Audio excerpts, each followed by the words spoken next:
Let's go, pal.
All right.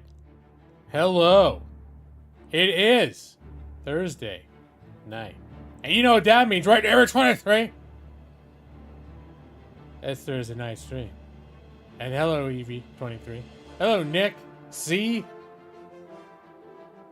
How's everyone doing? All two of you doing tonight? I'm doing okay. Tired, a little tired. Same thing. Same thing this week. The puppy, man. Puppy's awesome, but oh my god, I'm tired all the time. Oh, Nick, I didn't respond to you either. Nick is starting a tabletop, an RPG game. I would love to play another RPG, but your surmise was correct that I don't have the bandwidth for it right now. You forgot it was Thursday. I didn't forget it was Thursday. It's the only reason I'm not doing puppy duty tonight. It's this nice little loophole that gets me an extra night of not doing puppy duty. I love the puppy, but you know, it's nice sleeping in my own bed. Your back's been hurting. Need to go to chiropractor tomorrow morning. It didn't go this past week because you're visiting your family. Ah, yeah, I'm sorry your back's hurting. That sucks. My back hurts a little bit too, but it's just because I'm not used to getting up and down, bending down for the puppy, and I'm doing a lot of getting down and crawling around and picking stuff up and bending over, all that I'm not used to. So, I think for me though, it's like all sore today, and I was like, what the hell? Why? And then I realized I have my Fitbit tracking my steps, and I'm averaging like 11,000 steps a day, which is a lot for me. Flashback 2 years ago, I think. Well, I can look at my phone if I can find it. I don't know where it is right now. I think I was averaging like 3,500 steps a day, and then last year it went up to, because Fitbit, a lot of when I do Beat Saber, it counts the beats as steps. So I was getting like 6,000, around 6,000, average for the year, 6,000 steps a day because of Beat Saber. And since we got the puppy, it's like 10,000 steps a day. So Work's been good. You'll be off this money for the eclipse. Oh gosh, okay. Wasn't even on my radar, but I've heard there is going to be an eclipse. That's cool. And yeah, Nick. No, I really appreciate that you reached out, because we're at the right time. Like, I was totally like thought that sounded like it'd be a lot of fun. And I actually looked up the game too, and it looks interesting. The one that you said you're playing, and it's sort of like playing God tier level. Or they're like God, like deities. Like you play God level heroes, basically. Deities. That sounded interesting. Have you played that game before, Nick?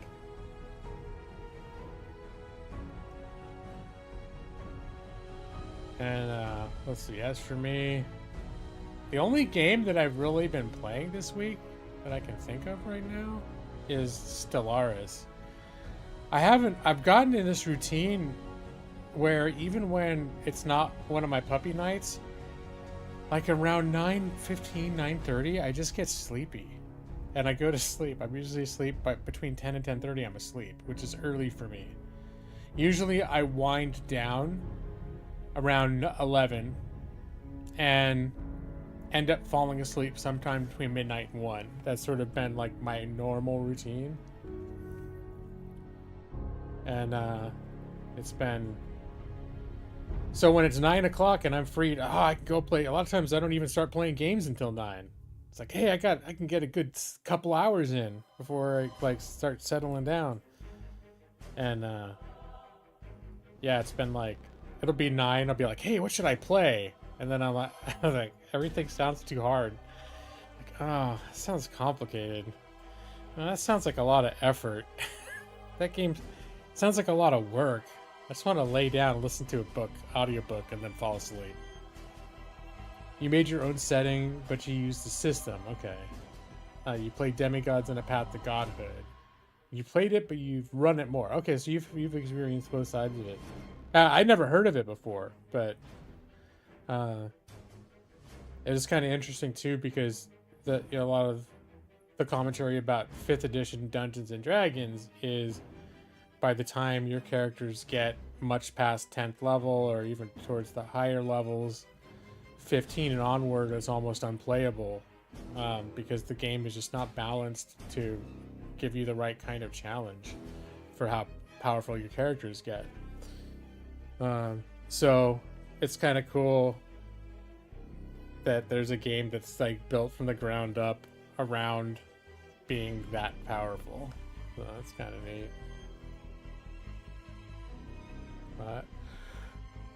But I'm not even sure. Oh my gosh. Now, and one thing, I don't think I'm going to crash at 9:30 tonight.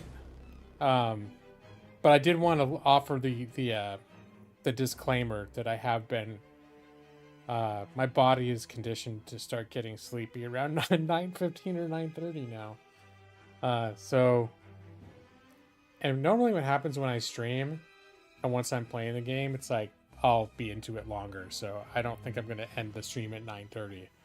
But just want to warn you all, I could start getting like tired, crabby between 9:30 and 10. So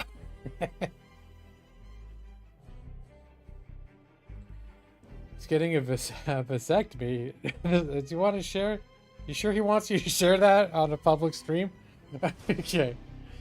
Go through that you didn't want children. It'd be bad if something happened. Okay. And children are definitely expensive. Yeah. They're expensive and a lot of work. A lot of work and a lot of responsibility. So, and we never decided not to have kids, like that we weren't going to, but we didn't.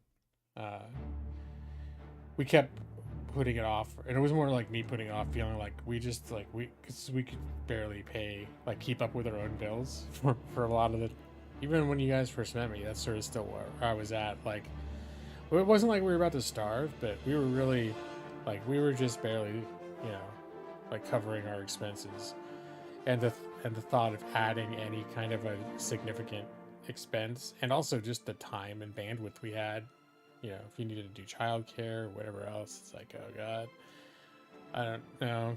Amanda was always more like, yeah, we'll just make it work somehow. She's a lot more. I'm the person that would be like too cautious to where I end up never doing it. So I've been like that about a bunch of things. Like us getting married even was a little bit like that. Like I kept being like, I don't think we should make that kind of commitment until we're both like, I'm out of law school and we're both like in secure jobs or something. And then, you know, but after we were together 3 years, she's sort of like, Amanda's more like, I think I don't want to be with someone for 10 years and we're still not married or whatever. It's like, all right, so she kind of was like, I think it's time to get married. Like, okay, that's fair. That's fair. We had already been living together almost 3 years too. It's like that. Okay, that's. I mean, we're already basically like we're married, right? At this point, we know it's not like we don't know what's gonna happen if we move in together or something. It's like we're basically married. But yeah. But yeah, those are some big, you know, it's big decisions, having kids or deciding not to have kids for sure. So trying to figure out, it's funny, I do this sometimes before my stream. I hanging out with my wife and I'm like, I'm tired. I was in our reclining chair in the living room. The dog was all crashed out. I took the dog on like an hour walk after work. So I was like, I just felt like crashing out like the dog. It's funny too, because she's such an energetic little thing, but when she runs out of steam, man, she just is like, she's done. Our big thing this week is she's learning to meet other dogs and not be terrified of them. And now she's like completely fascinated by every other dog we see. There's a lot of dogs in our apartment complex that go on walks at similar times. So today she met like 4 dogs, and she's still like, she's curious, and she kind of pulls me towards them, but then if they sniff her butt, then she gets all paranoid and she like growls. But then then she'll go and sniff their butts, and like she's just, and then if they leave, their owner and the dog leave, she'll like try to get me to follow them, like she wants to go with them. Like, what? We're friends. And I was like, well, you may think you're friends, but you're acting like a weird, suspicious little weirdo. But she's like, yeah, I stood in the vicinity of that other dog for 5 minutes. It's like, yeah, but you growled whenever it got near you. Anyway, it's funny because she's definitely like, she wants, you can tell she so badly wants to make friends with these other dogs, but then she's very like timid and very kind of like jumpy. Like when they go move in for the sniff, she'll be like, ah! Like get scared and hide between my legs. Anyways, she can get away with it, dude, because she's super cute. Most of the other people are just like gaga over how adorable she is. But anyway, so yeah, she got to meet a few dog friends today, and then every time after she meets a new dog and gets to do sniffs and stuff, as we're walking away, she gets super excited. Like she's all like, I just made a friend. She's like hopping around, being all hyper and stuff. It's funny too when we get home, because you know, Amanda was staying at home. My walks are like a chance for Amanda to have a little bit of downtime, because the dog stays with her during the day. That's where we have the dog set up with all her stuff. But when we get back from the walk, Millie, the dog, she's so excited to see Amanda again. So it's like, and she knows now when we come in, she has to wait for a second for me to undo her leash. She's learned she has to stop, and she can't just run to my wife. But as soon as I take that leash off, she just tears. She just like hear her little claws going on the carpet. Anyway, it's pretty cool to see how excited she gets when we get home to see her mama again. Don't tell Brad, but my wife is Millie's mama, and I'm a papa dog. So I can say those things before Brad gets here. Yeah, but once Brad's here, I'm not allowed to talk about being a puppy papa, which is what I am. I'm a puppy papa. But don't tell Brad. Okay. So yeah, I was, I'm not sure what to play this week. I've been playing mostly Stellaris, which was that last game that I was playing. I played 3 games on stream last week. That Forever Skies, that crafting flying sky one. And then I played Outcast, Second Contact, about the alien world, the Navy SEAL guy on the alien world. From the remaster from that 1999 game. And then I played Stellaris. But in my own time, it's been all Stellaris. Don't feed the puppy Taco Bell. No, Jeff. No, I'm not allowed. I mean, we're feeding the dog pretty well, but we're very careful what we're feeding the dog. And that's one of the things that it's had trouble with is, anytime you adjust a dog's diet, it can give it, upset tummy use and stuff. So, her poos have been a little, I'm not going to get into it, but let's just say they've been a little loose. To the point where we've been a little concerned. So we're careful about what we're giving her. And actually at this point, my wife has developed, this dog is the most spoiled dog I've ever had. My wife has developed this, basically she makes batches of people food for like specially calculated for dogs. And it's chicken, rice, potatoes, and a little bit of carrots. And very like, sort of bland, but that's like every dog I've ever had would have gone absolutely apeshit if you offered them that. And this is Millie's daily. That's what she eats.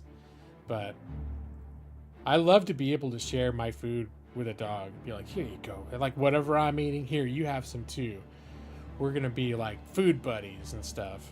And I don't know. Maybe that will change a little when she's grown up. But all this is to say is that if I'm eating Taco Bell, I would love to give my dog some Taco Bell. Just be like, hey, this is what I'm eating. You can have a little bit too. Because, the dog sees you eating something and it gets like, it gets all those puppy dog eyes. It wants to have some. And I like to be the good guy, good cop. It's like good cop, bad cop.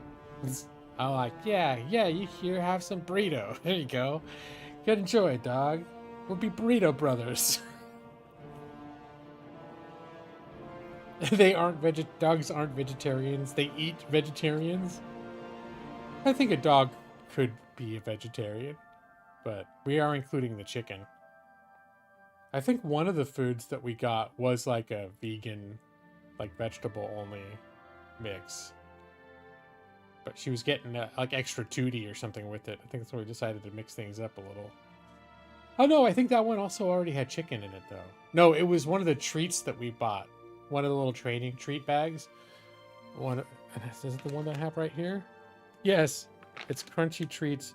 It's a non-GMO mixed with real berries. That was like a treat for a dog that's like got berries in it.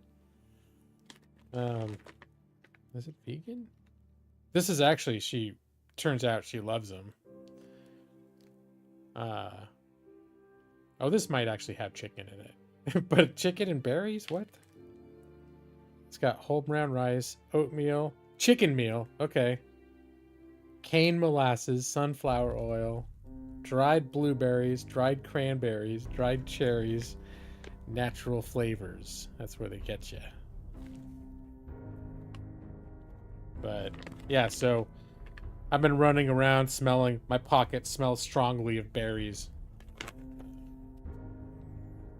So sometimes when Millie's gone pretty hard for my pockets, because that's the thing about dog treats that makes them exciting, is they're very aromatic. So the dog knows like, oh, what has he got? No 420 food for pets? Why not? Well, yeah. It's like, here, have some french fries. And some nachos. And some Funyuns. Some Cheetos. Doritos. Oh, I didn't notice a thing. Evie said your parents' car engine exploded a few days ago and catch fire. It made horrible loud noises. It cost them an arm and leg to repair, so no more car. Well, I'm sorry to hear that. Their car engine exploded. I'm glad it didn't catch fire or anything, but That's a yeah. That's no fun when you have a when you're having your car's out of commission and expensive. No good. We've been I guess we've been pretty fortunate with our cars that we've had the last few years. We haven't really had any like breakdown mechanical issues. We've had service, like things we need to get serviced, but no big serious. Oh my gosh, it's Brad Pritchard. Thank God Brad is here. How you doing, Brad? I got to get all of my Doji Bobo puppy daddy papa talk done before you got here. So I wonder if Brad's like, yeah, I know Sheila just started streaming, but I'm gonna wait. I'm gonna wait 20 minutes, let him get his puppy bullshit over with first. Then I'll come in. I recently purchased a Cybertruck. No, we got the same car. Or you're having breakfast with Florence. Okay. That's true. It's like, it's still like, well, what is it, around noon? Well, it's around noon for where you're at, right? I think you're 8 hours. 8 hours behind on the clock. The way 8 hours earlier, but tomorrow. It seems like there's always holidays going on. You got a lot of holidays, or not. It's just, yeah. Oh, that's cool. I wish I had a holiday right now. I'm tired, Brad. I'm tired. I'm not gonna get all go into whole puppy talk, but good God, I'm tired from having a puppy. It's good for me though. Getting 11,000 steps a day on the Fitbit. I'm officially in charge of walks, so it's good times. Which, no, I like that. You know, you guys know I like walking, but oh my God, sometimes I don't want to, and then I'm like, I usually get into it once we get going. It's fun times. That's right, Easter was a holiday.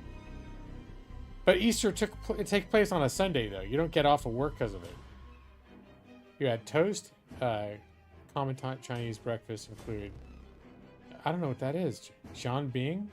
A type of crepe. Okay. Dumplings. I don't know. I don't even know how to say all these words, but that sounds cool. It sounds like, sounds like you're not doing breakfast right, Brad. Sounds like you're not doing justice to Chinese breakfast if you're just eating toast. But, you know, toast is easy. Toast can be pretty good, too. Also, depending on the bread. Evie, you worked Easter. It's all different when you work retail. Like, holidays are often, like, the times when people go shopping the most. It's like, nope. Definitely, we gotta double up the shifts. Because everyone's going to be coming in for, like, snacks or whatever else, all the shit they need. Everyone getting last-minute Easter treats. So people come in at, like, 8 a.m. going, God, word, do you have any Easter eggs? Those plastic, whatever. I need some Easter shit for my kids. Stat. You love Chinese breakfast, but a lot of Chinese breakfast foods can also be lunch or dinner foods. Oh yeah, I guess from what you described, yeah. Seems like it's not like quite... Well, the whole thing, I think, in the United States about what's become traditional foods is more about marketing. A lot of it's about marketing. Like, the whole bacon and eggs thing was just like a dude in the 30s or 40s that wanted to sell bacon and eggs. So he's like, let's do a marketing campaign and make it be a breakfast food. But... And I know people who are like, what? If you have eggs for dinner or something? You ate eggs for dinner? It's like, what are you tripping about? Yeah. My favorite is when we go camping and I'll eat hot dogs for breakfast. And I'm like, you guys are sitting there eating a big sausage. And some toast. What's the? Why are you freaking out about me having a hot dog? It was a really slow day. Oh, nice. All right. So, Brad, how do you feel if I play some Stellaris? I've been trying. I'm tired. I'm trying to think of what to play. The only game I've been playing this week, well, most nights I get tired, and I've been getting tired around 9:15 or 9:30. Like right when I'm free to start playing a game, I'll start getting tired. But really, the only game I've played this week is Stellaris. I know you're a Stellaris lover. Do you actually like watching me play it on a stream, though? You know, you think I have? No, I don't think I have mono. Not. I wouldn't be able to do 11,000 steps, vigorous steps with my dog every day. I had mono once. I had mono when I was 18. I remember what that was like. I don't have that now. I can tell you for sure. Brad wants a game where I fail. Well, I can do that in Stellaris. It just might take 40 hours before I realize it.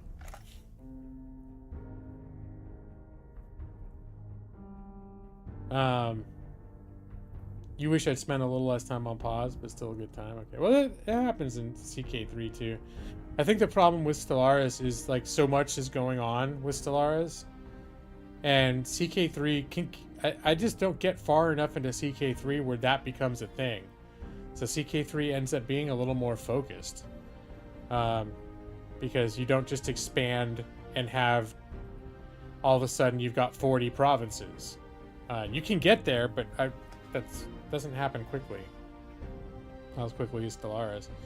There's just a lot going on in Stellaris to like keep like, you know, and I'll probably do it again when I play it. Just do like a quick situation, like all this shit that's on my radar right now that I'm keeping track of. I agree though. I think honestly, in terms of like what I think makes for better streaming, I think Crusader Kings 3 is probably better. And if it weren't for the fact that I've just been so into Stellaris, like Stellaris has clicked with me right this time. It's the most it's ever clicked with me. I don't think I've ever played a single game, and I'm not like in like super far like an end game or anything like that. But this is probably the deepest dive I've ever done into Stellaris. Kind of, you know. Play the lawyer game where you get disbarred. What is that? Ace Attorney, Pet Detective, or whatever the hell. Ace Attorney. That's the only lawyer game I can remember.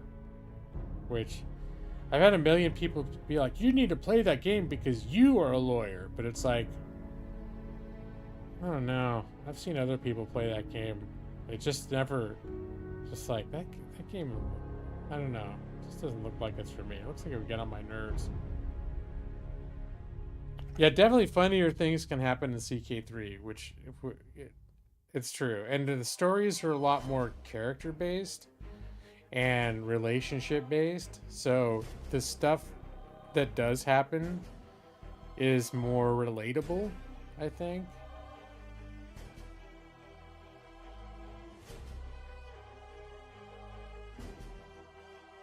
You should play the D&D game where you get this bard. What?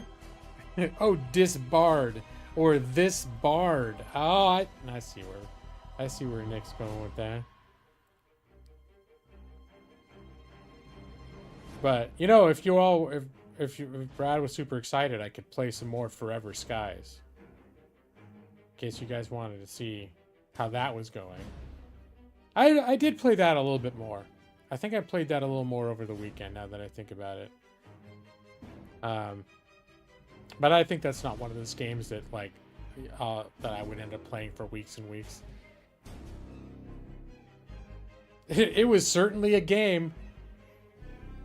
Well, if you were super in love with Outcast Second Contact, I could probably be persuaded to play that again. Poll chat for what game to play? Let's see.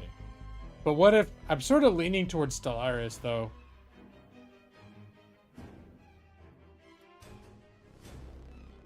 Let's see. I'll do a poll, but I'm not necessarily... I'm just going to do it to do it. Start a poll. Let's see. What do you prefer to see? And we'll say Outcast, Second Coming, or Second Contact, or Stellaris. Yeah, I got in a real weird state. I almost what's that game I was thinking? The Eyes of Tai Majal or whatever. It's like Adam, like Ancient Domains of Mystery, or can't remember those roguelikes though. I almost got a weird itch because Steam had a turn-based games sale or something going, and that game was listed on there, and I was like, I almost got an impulsive itch to start playing that.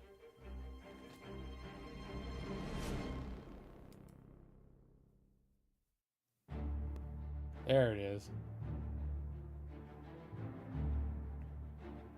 Well, I already ate, you know. Uh-oh. Looks like there's tight competition. Some tight competition in the polls.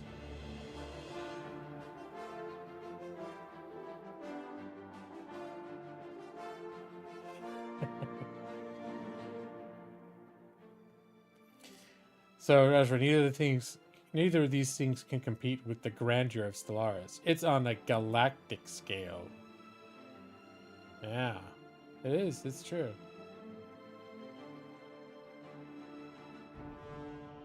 But, no mukbang. I did have my Taco Bell already. I had dinner. I had dinner when I came back from my walk with Millie. Tough to call these low turnout voter. Yeah.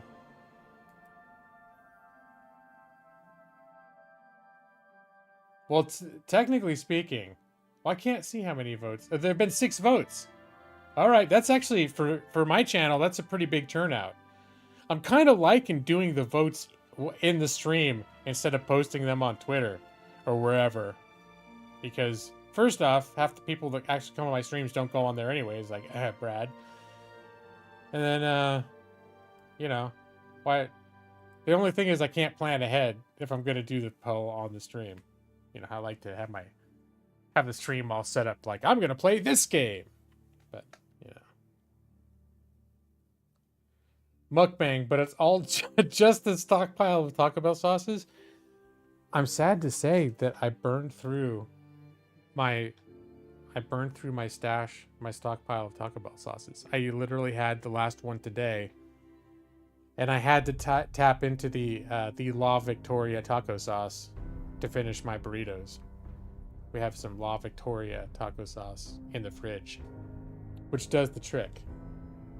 But I like just using the Taco Bell's hot. They've got mild, hot, fire, and I think El Diablo or whatever. I don't like their El Diablo. It's not that I like spice, but I just don't like. It's a different texture and flavor. I'm not into it. Fire I could go with Taco Bell. I can do fire. I just don't need it to be that hot. But it's not too hot. Like if they accidentally gave me a pile of fire, I used to get fire was like my default. At a certain point, I'm like, nah. I think hot is like where I'm at.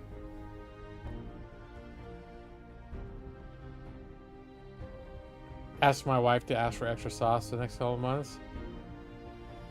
I think she normally does. I'm guessing she just forgot this time, because. Well, I mean, I don't want to complain too much if I don't get, like, if I get it there's not a lot of sauce or whatever, because I'm just grateful that, you know, because I don't even think she's been getting Taco Bell the last few times. She hasn't really been into it, but she gets it for me, and it's just an extra stop. So I'm just grateful that she's doing it, and I don't want to be all like, I didn't get enough sauce or whatever. It's like, I just feel bad about it. So, yeah, and we have sauces and stuff that I can use. It's still hard to believe that a wife would encourage farts. What are you talking about? I would never. I would never. It's the dog. The dog, I can't believe it. Dog farts all over the place. That's one of those nice things now. It's hard to blame Chauncey on that shit all the time, you know? Because sometimes, most of the time, Chauncey's not even in the same room. And it's like, God damn it. I think Chauncey just let another one rip. Did you hear it? That bird, I'm telling you, what a flatulent little creature.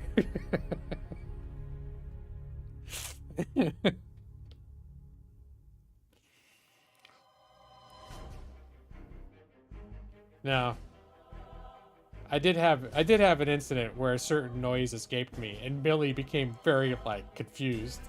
She was like, "What?" I like when she gets confused. It's funny. And then I made like fart noises with my mouth, and she looked at me like, "The hell's going on with your face? What is that?"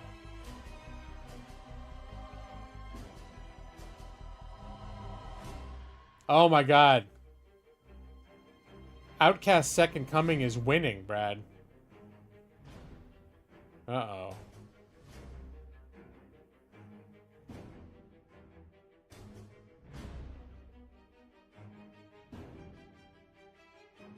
That could be that's tough. So is that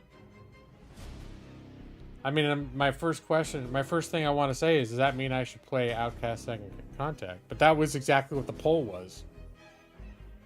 Apparently, 4 people, that's their opinion. I did say I wouldn't necessarily listen. What do you think, Brad? The Brad's like, everyone else is like, why the fuck are you going to do a poll? If it just comes down to, like, once the other game wins, you ask Brad what he'd rather watch. And I know Brad would rather watch Stellaris.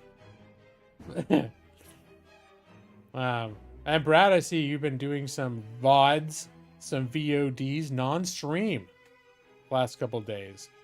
Playing your what is it? I forget what that game is called. But yeah, Brad producing the YouTube content. Oh, can I vote in my own poll? I don't think I can. No, I don't think it'll let me. So could I just wait? I'll just wait. I keep the poll open until more people come in and vote for the other one. Oh, I vote orally like a senator. Okay. Or I could do what I did last week and just be like, play a little bit of Outcast Second Coming, and then if I feel like I've had enough of that, jump over to Stellaris. Which I kind of like that non-committal hopping around. I enjoyed that a little bit last week. I don't know that it's like my ideal way of doing a stream. Oh, one thing I want to call out, I saw that like some of the games on Steam right now that are on sale, and I don't necessarily expect anyone of you to be interested in it, but because I just played them, the Talos Principle franchise is on sale right now. And you can get the first game for like I think it's like $2. And you get the gold edition of the first game for like $4 and change. It's under $5.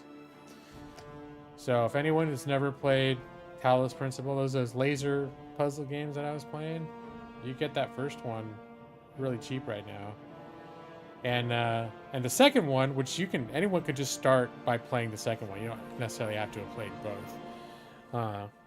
The second one is on sale for like $18 or something right now. And I thought the second one was really good. I was very impressed by it. So, like I said, I don't know that there was anyone who hangs out in my chats that seemed like bonkers interested in playing those games, but I thought I would call it out since I did play quite a bit of that. That was like the main game that I played on stream and on my personal time for like 2 months. So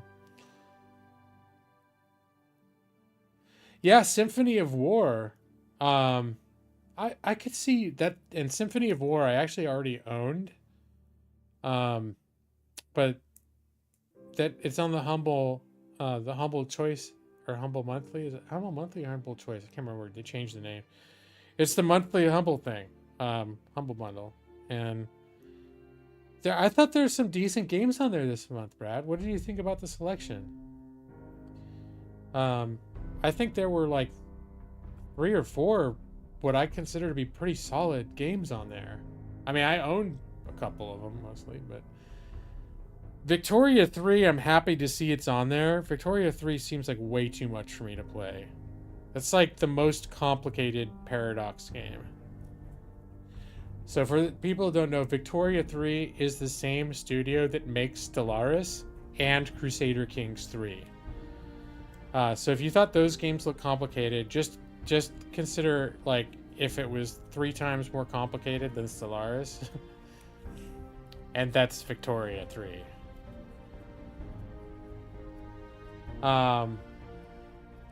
And Humankind is, I've been into these kind of, Humankind is very much themed like Civilization, although I understand the gameplay is, it's doing its own thing. It's different. It's not like a Civ clone. But I've been kind of curious about that game for a while. Victoria, I might, now that I just own it, I might try it at some point, but it's a lot to bite off and chew. Victoria is the thing. Humankind looks good. Terraformers I'd never heard of before, but I took a look at Terraformers and I thought that looked good. Thought it was worth, Humankind is worth playing. Kept getting neighbors too early though. That can happen in any of these games though. That was like, I started 2 Stellaris games and one of them went badly relatively after like an hour or 2 because I had like hyper aggressive neighbors that were like literally 3 jumps away from my capital. Yeah, I totally want to do peace for a while too. And Callisto Protocol, that's the one that was touted as sort of like Dead Space, right? But it had the horrific launch. Like it had a really bad launch, and so it got panned and more or less forgotten. But I think from what I understand, they've ironed out a lot of the issues with it. So that probably would be something that I would play in October. I forgot that was on there too. But I agree with you, Brad, in general, with the Humble Choice, like, for the last little bit. Like, there's 1 or 2 games there that I think are good, but a lot of times it's like, oh, I already have those games or whatever. There's usually 1 game, at least, in each bundle that makes me think, okay, I would have spent $12 to get that, to add that to my library. So I've very seldom been like, I regret that I have it. I know, Brad, it's been a lot of swings and misses for you, where it seems like months and months go by where nothing's on there you have any interest in. But I think this month was pretty solid. And oh, Jeff, does my wife play video games? Not really. There was a point early on where I sort of got her into games. And then at a certain point, I don't really necessarily understand it, but at a certain point, she just stopped liking games.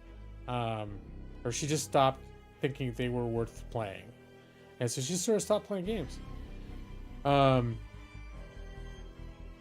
that was something that, I was a little sad because we used to play like MMOs together. There were certain games we played together. And I think part of it might be that, like, I can get a little carried away with wanting to play games too much. And go through, if I get really sucked into a game where it's like I'll disappear on a Saturday and she won't see me the whole day. I try not to do that, like, with any regularity. I mean, sometimes, like, yeah, sure, you get into something and that's what you're doing that day. But there's always been, for me, a little bit of a tension. And it's like sort of my introvert nature too. Of just wanting to have me time and alone time. And I think that my wife associates like video games. Like she's the one who encouraged me to play more video games. So, and I, so that maybe that's why she won't play them. I don't know. At a certain point, she stopped playing them, and there seemed to be some like thing against them. Maybe because I play. I'll admit, when I can get too into my games and get sucked into them and kind of disappear into my games like for like a whole weekend, which I try not to do too much, but it does happen, and it has occasionally been like, oh shit, yeah, I'm kind of like an absent spouse because I've been way too into this game.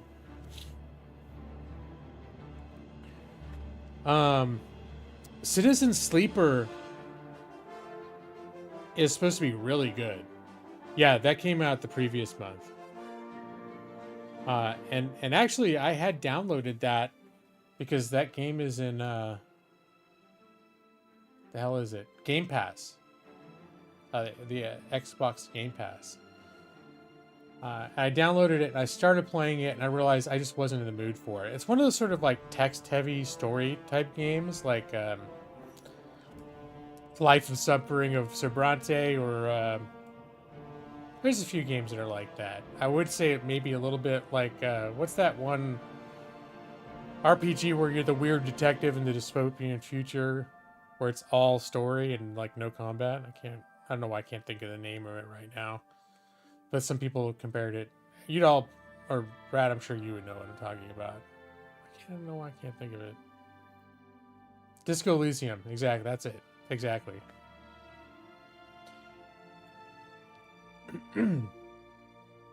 But yeah, originally I got Amanda into The Sims. Like I think it's when The Sims 2 was the most current, and so she was into The Sims. She did get into Civilization. And I think that was the most recent time she played video games was like last year. She on like one Saturday, she got really into playing Civilization 6. And then so she played Civilization 6 for a few hours on a Saturday. And she hadn't played games for like years leading up to that, and she hasn't played since. But at some point, I think it was last year, she got a real itch to play Civilization. The first one I really got her into was World of Warcraft. And it was because I had just gotten into that game. It came out in 2004, and I got into it. And in 2005, I got accepted to law school, and we were living in Oregon at that time. And we were at that point in 2005. We were living together. We've been living together for a little while when I got the news that I'd been accepted to law school in Los Angeles. And she was wrapping up her undergraduate degree here in Portland. So, I was like, hey, this is still new enough. I'm going to go do this. I'm going to go to LA. I'm going to go to law school. I don't want you to uproot your life.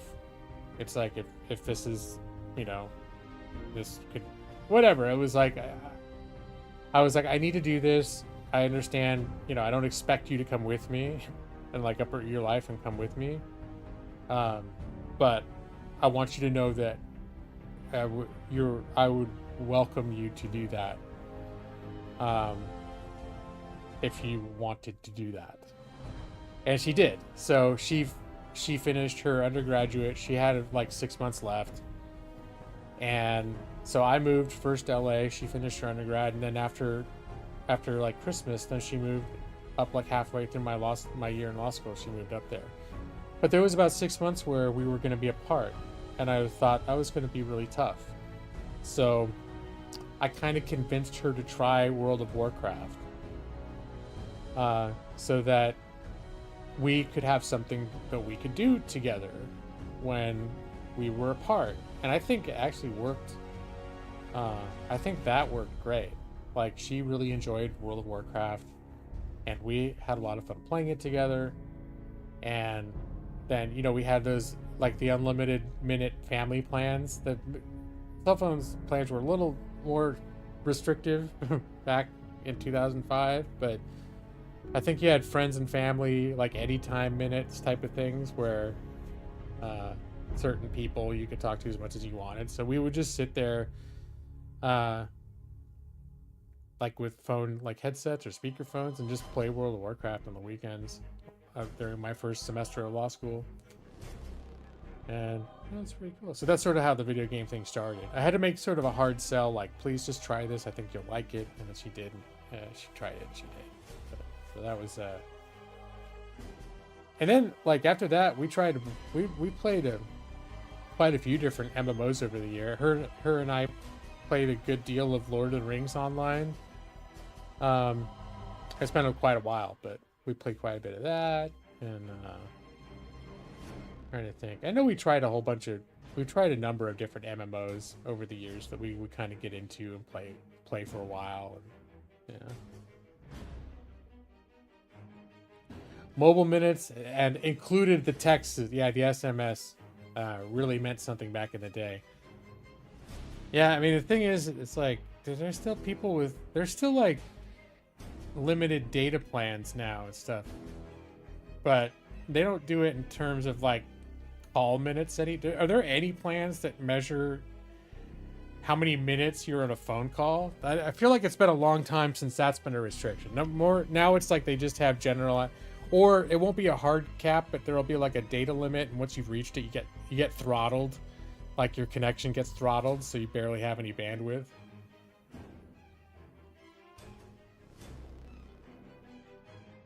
$3, 15-second ringtones. Yeah, you had to buy. I remember buying. Yeah, where you. And then I found ways where you could find like MP3 clips. You could make little clips and make your own. So I want to say that I made a couple ringtones of my own ringtones at a certain point, but yeah, buying the wallpapers. Yeah, I remember. I don't remember if I ever did that, but I remember that was a thing. I think I was always able to find like free apps or free ways of getting some of that stuff. But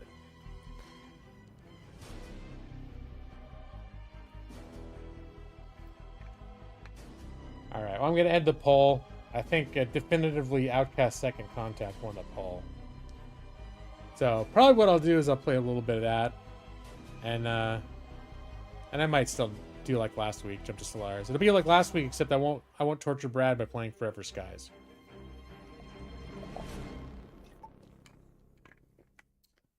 Brad, did you at least watch the video that Alali clipped?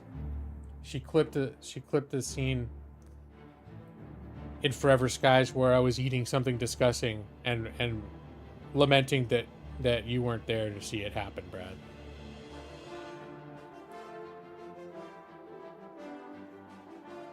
Rolled out of Tijuana, get some Mexican bootleg anime wallpapers and take some meth. Yep, that's how I spent the early 2000s. At least with Outcast, you can enjoy the voice acting. There you go. What if someone didn't have enough time to vote? They only had like 30 minutes. Well, it said there were eight viewers, and it's pretty much steadily said there have been 8 viewers. And so that means that if it said 7 viewers, probably that means everyone voted. Everyone who is here. Unless they've been circulating. Yeah, it's like a revolving door. Different people coming and going. So whenever it said, whatever the view count is, I always half suspect they're counting like my actual YouTube, the screen that I preview it on, as one of the viewers. You blame Evie. If only Evie had voted the other way, then there wouldn't be this problem right now of me playing Outcast first. Well, we don't know for sure what Evie voted for. All she mentioned at some point was that she liked Outcast. She didn't say she voted for it. She probably liked Stellaris too, you know. She's just a positive person, Brad. She just liked it. Oh no. Oh no. Brad's like hauled out the heavy accusation. This is quite the confrontation occurring in the chat right now. between two of my oldest regulars, my friends here. Quite contentious, this situation that's unfolding. All right, get my a positive person who positively doesn't want Brad to see Stellaris. Well, I think it's you know, like Brad said, at least he can enjoy the voice acting. And I think this time I'll jump into the save that I had where I'd gotten a little further into it as well. Not Outlast, Outcast. Oh, I don't have. Oh, there it is. Say for a second I thought maybe I didn't have a keypad profile for this, but I do. Certainly.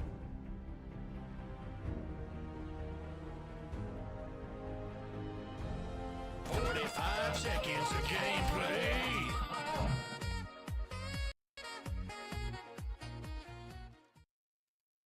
All right. Well, the votes are in. There it is. Outcast Second Contact. It is. Save then die. Well, there's some particular reason I'd want to do that. Like when you wanted to see what it would be like if I jumped off the edge of the floating island in Forever Skies, I could get that. But there's no particular like, oh, I wonder what would happen if I got shot 100 times by that bad guy. It's like there's no mystery to that.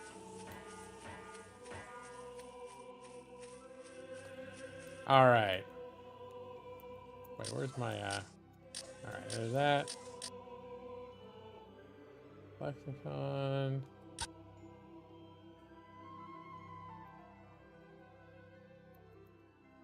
Do I have the right thing up? Okay, Outcast. Yeah? Alright.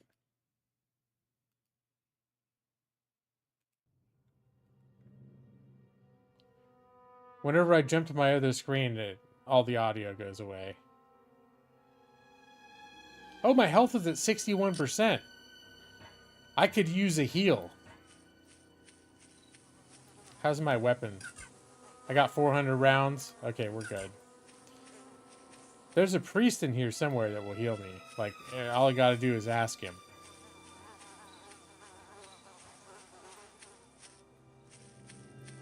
%61 health percent is not enough for me. Oh, there's a key over here. Grab that. All right. Hello, Shema Zeb. Excuse me, pal. Hi there. Oh, the yards have returned you from your sleep. I am pleased. Thanks. Now, about that mom. Oh, wait a minute. I have waited for this moon since I was a small talan to find. Great. This is the wrong save. As you... All right.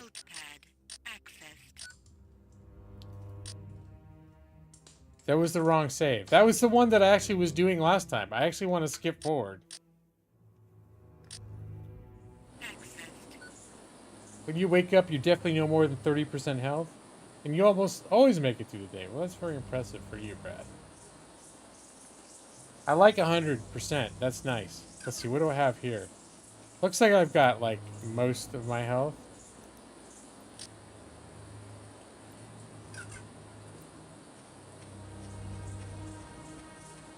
So, but here I've actually, oh, what was that sound? I've actually taken over this temple in the middle of the map, more or less.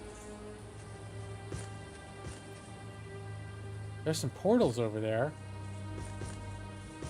They probably go to bad places. Let's see, what were my tasks here? Find the Mon.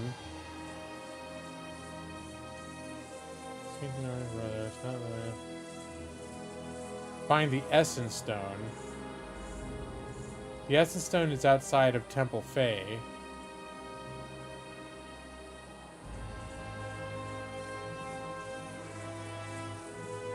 There's a lot going on here.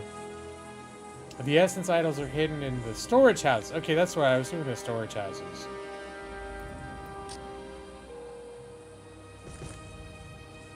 And I think the next storage house is that squarish building up ahead, but it's guarded by people.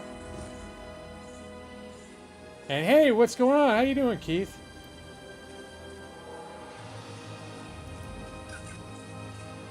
All right, we're gonna have some nail-biting, high-octane combat. I'm gonna pick up some metals first. Metals.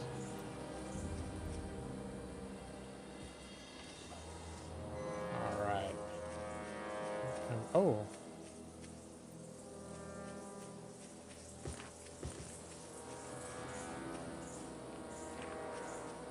Pick up this. Some vegetation.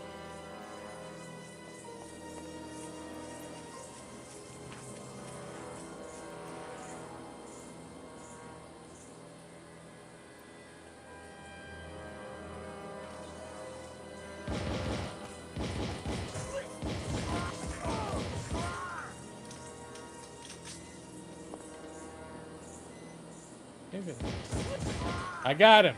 All right. All you guys come out one at a time.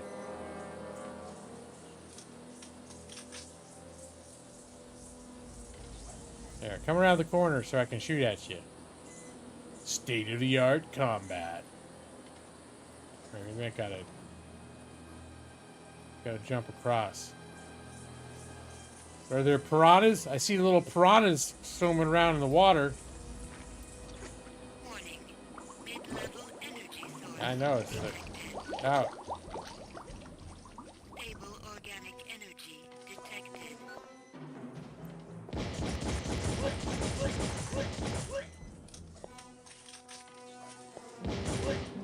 There we go. Wow, I'm so good at this combat. Uh-oh, did I just hear them call for reinforcements? I think I just heard a reinforcements horn go off.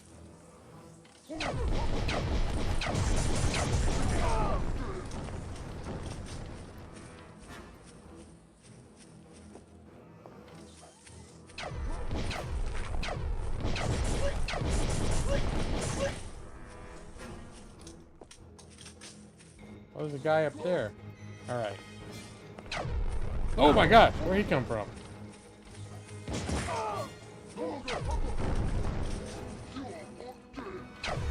This combat, it plays a little bit like a couple kids playing laser tag, basically.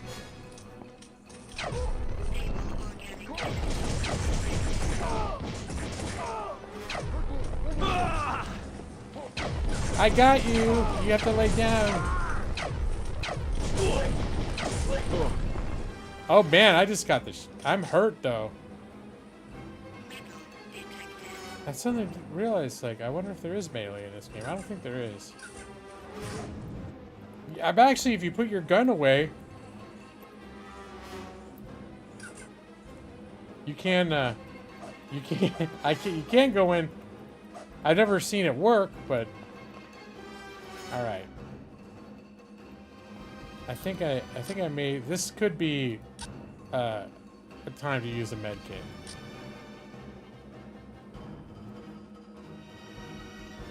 Wait a minute. How do I use it?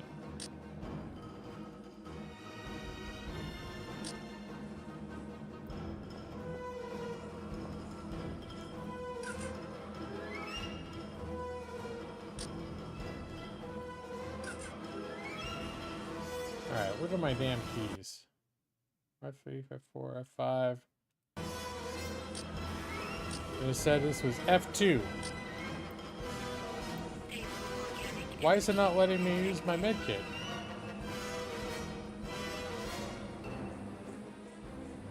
Alright, everything's being weird.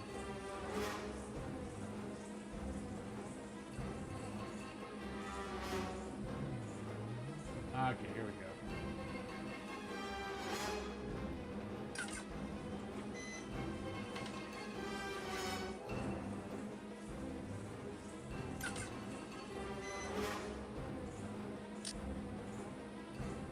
Med kit.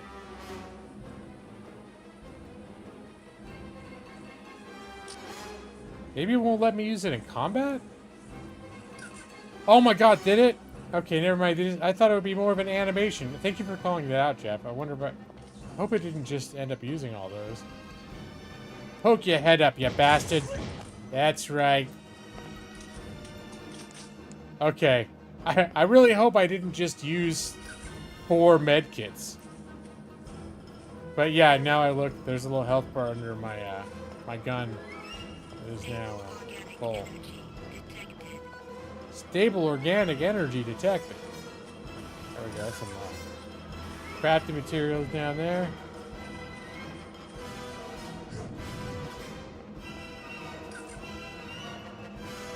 I don't know why they're playing the music. I don't see any. Oh, there's another bad guy over here. I was like, why are they acting like there's still a bad guy?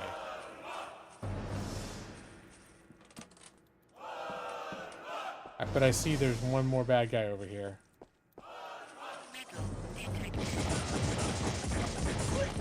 I'm shooting him in the back like a son of a bitch. Wow, he didn't even turn around.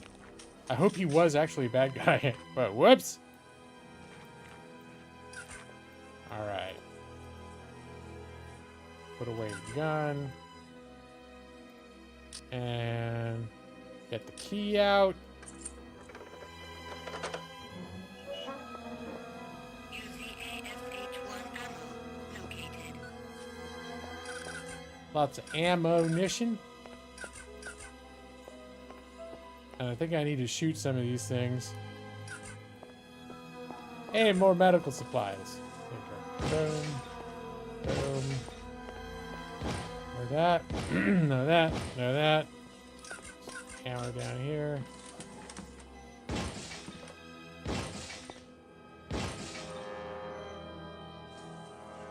HKP-12 ammo located. Alright, well, whatever. Oh, there it is. The Essence Dalan Soul Idol. I just picked it up. Okay.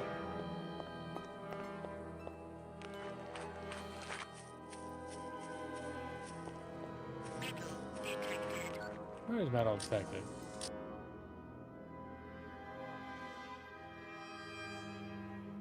Okay. So, here's the one I'm at right now. There's one over to the left side, like the west that I already got.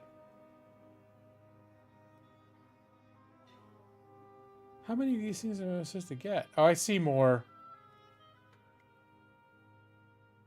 I see at least one other one in like the northeast. All right.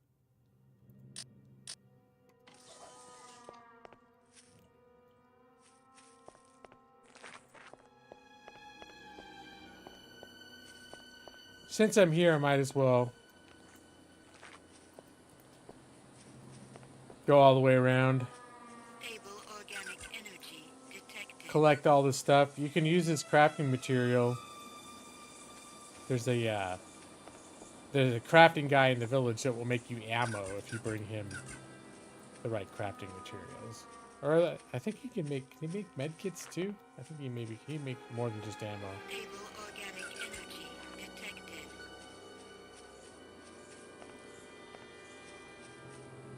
Oh wait, I'm seeing a bag of money up here. Metal detected. More money.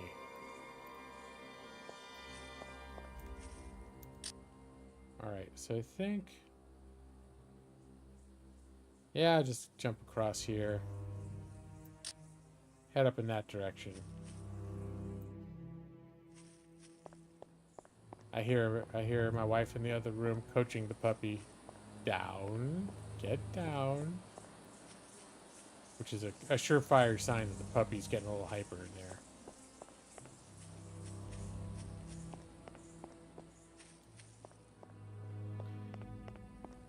She's a good girl, but she does get the wiggles.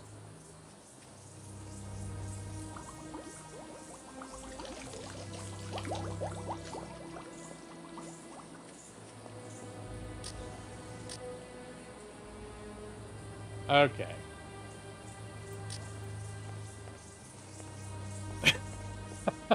Brad. You shut your mouth about the wiggles. How about if I just say she gets hyper? Would that be okay?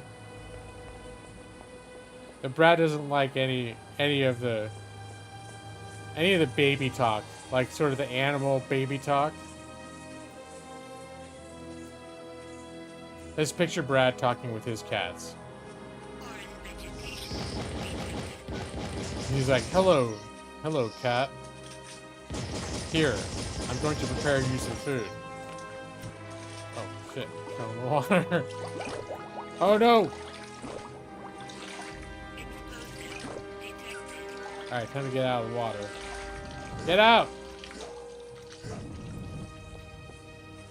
I did not plan that well. You're calling your cat, so you're not like, hello, cat. Table organic. And maybe like calling them by their Latin name.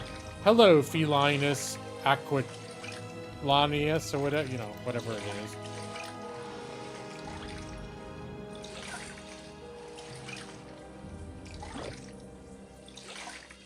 Foreign material detected. It's either Sweetie Pie or Little Baby all the goddamn time. Okay. How do you live with yourself, Brad? How can you stomach hearing those words come out of your own mouth? Foreign material detected.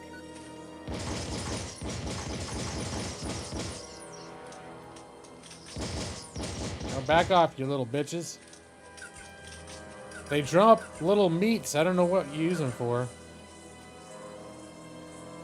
It's not that hard to live while being disgusted with yourself. I guess I just meant metaphorically, you know. I could have said, how do you sleep at night? But it'd be like, well, you get tired and you go to sleep. Or, you know, you drink enough, you get sleepy. There's lots of ways you could sleep at night. Felis catus is the scientific name for cat. There you go. Why, hello there, cat. Of the Latin, the genus Felis catus. I did actually have one of those Quahan mounts in this game, but it literally, when you leave it somewhere, it's just stays there. You can't like summon it or something. You don't have like a Tuan Ham whistle. Alright, I think that what I'm looking for is over there. And there's a bunch more bad guys over there. But and there's some bad guys over there. So I think I actually want to come in at this from another angle. Hey, foreign vegetation detected. I'll take some of that. Organic energy detected. Yeah, look the way it was done. I already talked to this guy before. I just wanted to make sure I didn't need anything from him. I want to say I was supposed to bring like an herb to some priesty guy. Stone from tower. Can I see you for a sec? I found this stone. Is this what you were talking about? Yods, no, Urukai. Why would you ever think such a stone to be our precious essence stone? Well, for starters, there were soldiers guarding it up in the town next to the Temple Fae. There were? I wonder if... Oh, yes! I can see now. The stories must be true. That's great. What are you talking about? The caretaker of the Well of Essence that witnessed Croax taking the Essence Stone was not thought to have been very upset. There are stories around that he had known Croax was coming and he had made a copy of the stone. He then hid the original someplace dangerous where no Talan would dare look. So you can tell this was a fake without even touching it, but Croax steals it and still thinks it's the real Essence Stone? Soldiers do not have the best eyesight, Urukai. You can get close to them sometimes without them even seeing you. Plus, all they know is how to fight. So where is this real one? I am not certain, but I believe that the caretaker spent most of his free time catching Sankar in the waters. He could have placed it in the waters around Shamazar somewhere. There's boy. quite a bit of water here. Can you Yeah. be more specific? From what I know, he never liked the Sankar near the Temple Fey waters. He did not like their taste. Notepad accessed. What's Magua? Say, you wouldn't happen to know anything about Magua, would you? I do indeed, Ulukai. There is a Riss worker named Logar, who I believe is working just south of the Temple Fey this moon. Seek for him. He sells magua sometimes, but be careful. He is not a trustworthy Talan. Notepad Ah. accessed. Foreign vegetation detected. Alright, I'll take some more of that. Foreign vegetation.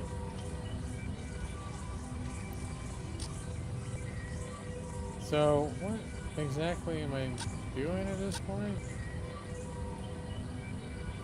I need to find the essence stone to give to the leader of the village so they'll stop producing riz or rice for the soldiers. Bring Magua to help Shamaz Mazum. I think I found some of that. Speak to Shamaz Mazum about Narn. Where is Shamaz Mazum?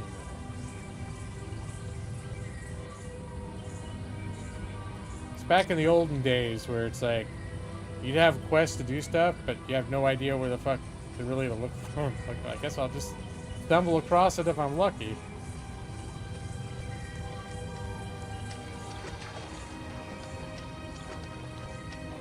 So can I get up this wall here? It's like, yeah, good job, buddy.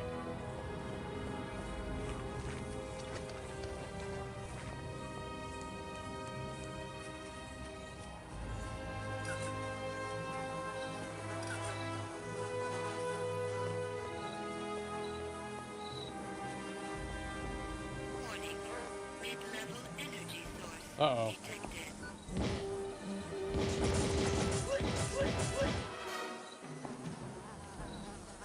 I didn't get him in time for him not to blow that horn. Stable organic energy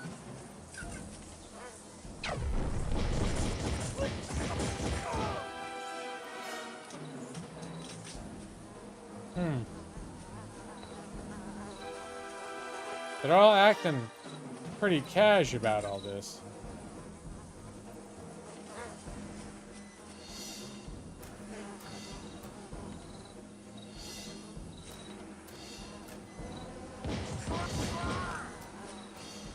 Little headshot action.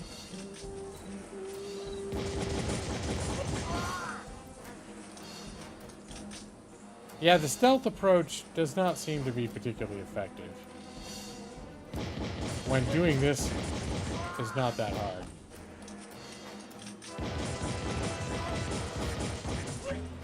Oh, that guy's got like a mortar.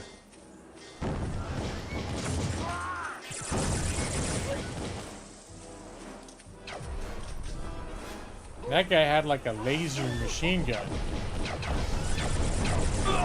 Oh god, what are you doing here? Can I finally use oh man, no, I shouldn't. This is getting it's getting a little bit hairy here.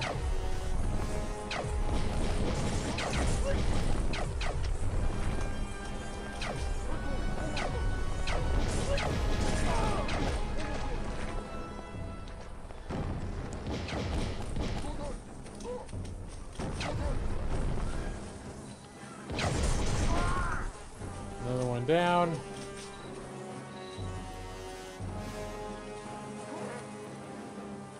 Foreign vegetation with high levels of adrenaline detected.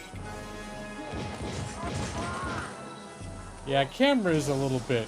I think in the first one, Brad, you made a comment about the camera being a little wonky. It definitely is. Hey, look, it's Chris Plays Games. How you doing, CPG?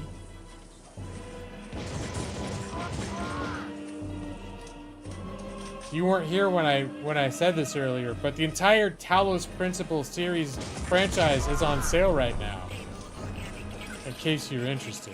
That's a laser puzzle game I was playing a few weeks ago. I could see you playing a game like that if you hadn't already.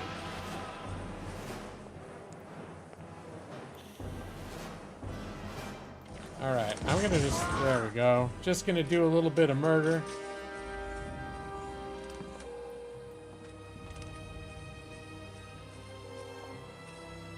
Oh, you played Talos 1, you haven't played Talos 2. Okay. I think the big selling point is Talos 1 plus the expansion you can get for under $5 right now. Talos 2 is on sale too. I think it's like it's $18 or so, which I think is a great price. I really enjoyed that game. I thought it was in a lot of ways better than the first one. Metal detected. You don't have a lot of gaming time in your life at the moment. That's fair. I know you got a lot of I don't know, let's just say if I think about what you actually do with your time as opposed to what I do, arguably you're making better use of your time than I am. But, you know. Still thought I'd bring it up because I mean you are oh, hello. You are Chris Plays Games, you know. I'm spending more time on things. You're not sure they're better for you? I just know whenever I've talked to you for the past few years, you seem to be focusing on like doing educational stuff or stuff to enhance your community. And so I'm like, yeah. All I did was like start Red Dead Redemption 2 again and not finish it, you know? Up there?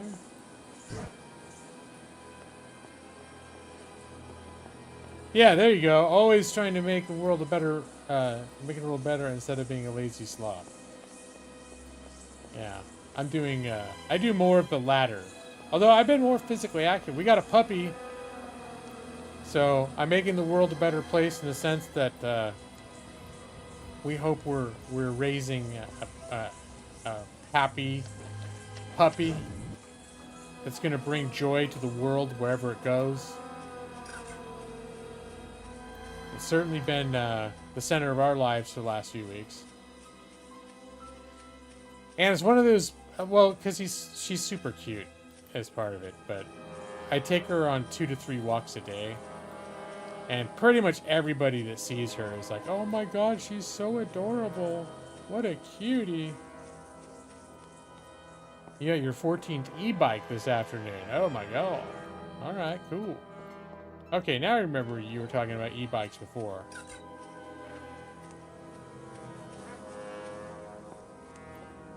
Alright, I think we need another key here. So, get the key. They make you work for it with the key. HKP-12 ammo located. You run the e-bike lending library. Alright, okay. That sounds like something that makes your community better, for sure. Oh, it's over here. Alright, time to shoot some vases. Boom. Oh, there's some dynamite.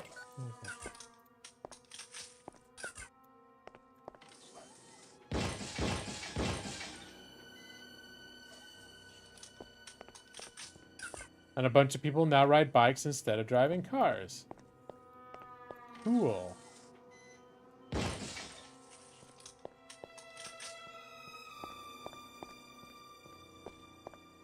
Which I think is, I can agree is a good thing. Although, that's a little hypocritical of me to say because when we met, I didn't have a car. And since you've known me, I have since acquired a car. At least when you met, the last time you met me when I had a car, it was a Honda Fit. But now we have a, well, it's not exactly like a full-blown SUV or anything, but it's like a, what is it? The Hyundai Tucson. Actually gets reasonably good gas mileage, though. It's actually pretty good.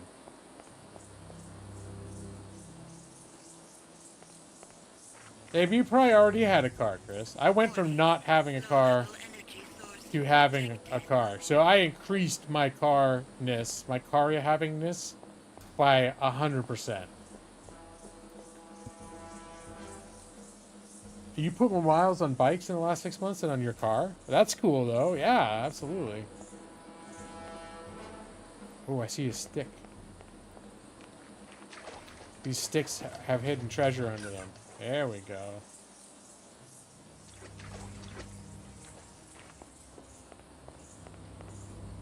Alright, I'm gonna start shooting these guys.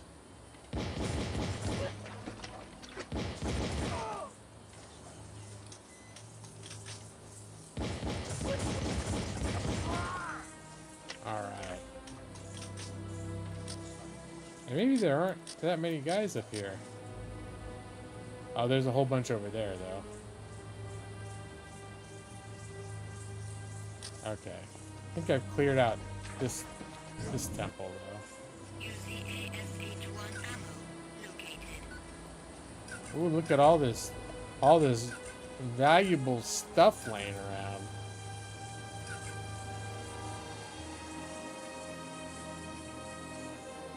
Uh-oh, the audio is getting all choppy. The audio is getting choppy in a way that makes me scared my system's about to crash.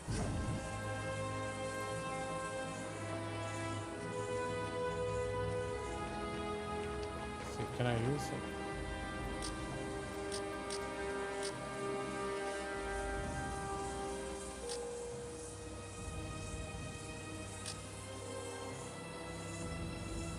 Essence idle. Am I supposed to be using these things?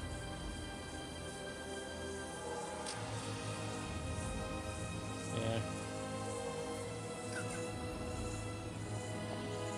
I don't strictly know what the fuck I'm doing right now.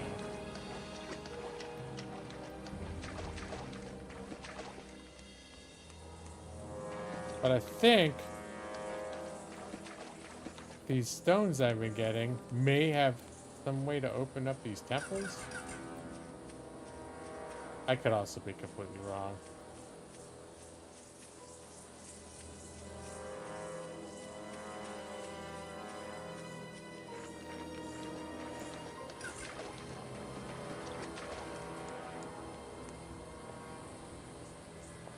Okay, so that's water, earth.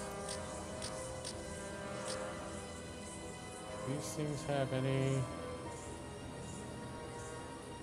Like, I wish these would be... I could sort these. There's this essence idol, this essence idol. So I've got 2 essence idols and a strange stone.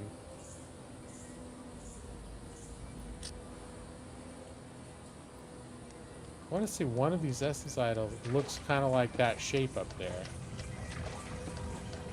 Dynamite!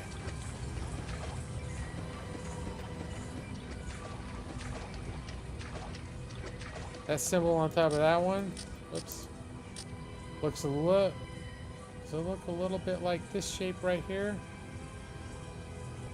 Not 100% sure, but I'm gonna see. I'm gonna test the theory. See if there's some, because there's each one of these temples has like a doorway. Let me get back up. Nope. Be down this little rut here forever. Okay, get out. There we go. Get out. Get out of there.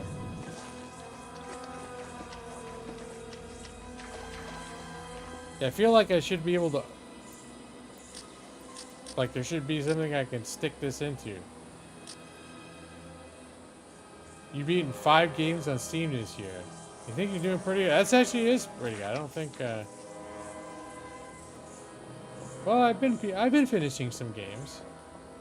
But not 5 games this year. Technically, I did beat Talos Principle, Road to Gehenna, which is the expansion, and Talos Principle 2. That's pretty good for me.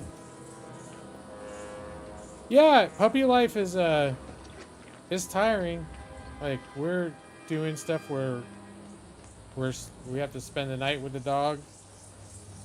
in a room where we have it set up, like potty training stuff, because we're in a third floor apartment, and the puppy's like nervous outside to go to the bathroom.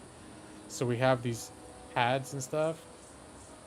But we can't leave the puppy like basically ever unsupervised right now. So, and it's got to be in sort of controlled areas where it can't get into stuff while we're sleeping. So we have this we got like a puppy, puppy walls, puppy bin thing, and we've sort of cornered like a corner of the living room that's next to where my wife's office is. So it hangs out with her during the day, but has access to all of its stuff in the living room area that is sort of like a puppy safe zone. There's not really much that she can get into in that zone that she shouldn't, unless she's like tearing up. They have like potty pads, so sometimes she'll start ripping those when she shouldn't, or something. But she's not going to get into anything that's going to hurt her, for example. Oh, here we go.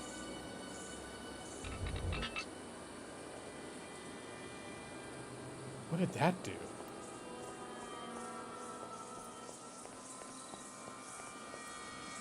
So, and then just she's a border collie, Australian Shepherd, blue heeler mix. And those are all three very energetic, intelligent breeds that sort of need a lot of stimulation.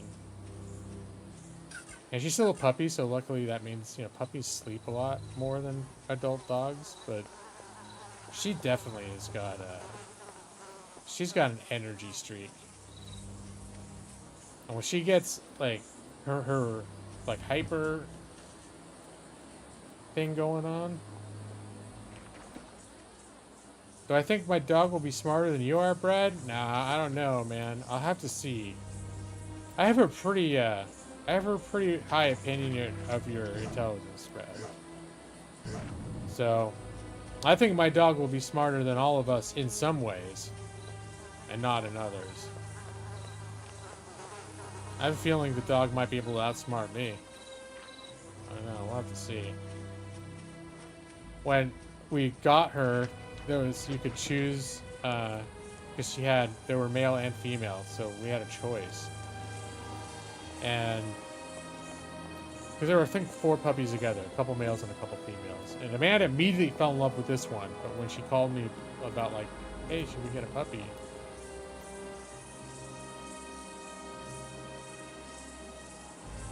All right, no, this one does go here.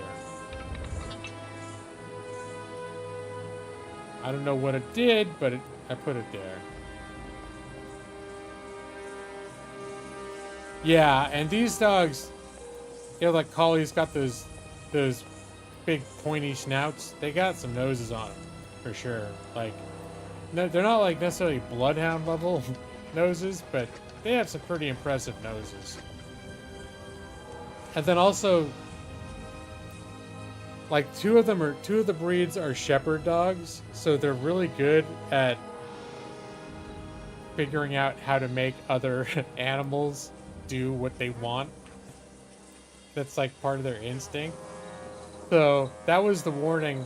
I was like very quickly doing some crash research on like, oh, should we get a male or a female, or what would the differences be?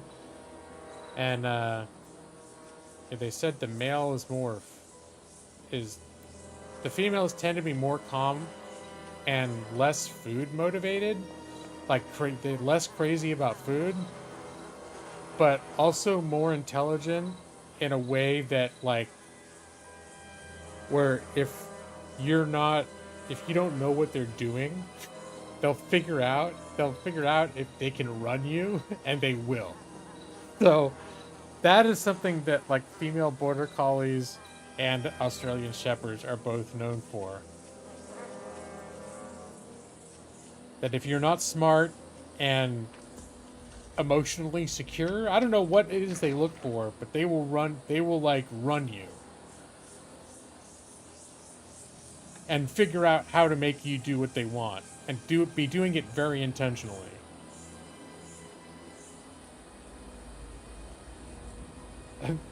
Brad, you say you're way better identifying sounds?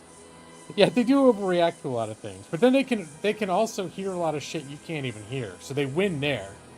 They can discern a lot more sounds than we can, but they probably don't know what to make out of lots of those sounds. That's where we have the advantage. The puppy is living for free in someone else's house while the homeowners feed her and tend her every need. Seems pretty smart to me. Yeah, no, I think that's fair to say.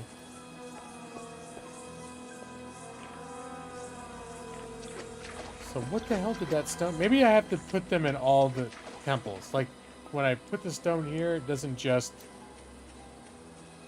cause something to happen. I need to go to all of them.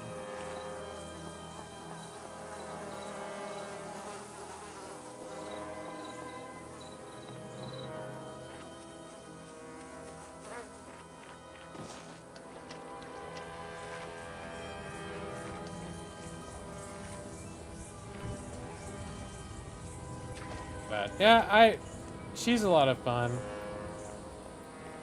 She's a little bit of work. Oh, there's another key down there, I just noticed. Can I get it? Can I get in there? Can I get in there? Alright, door key.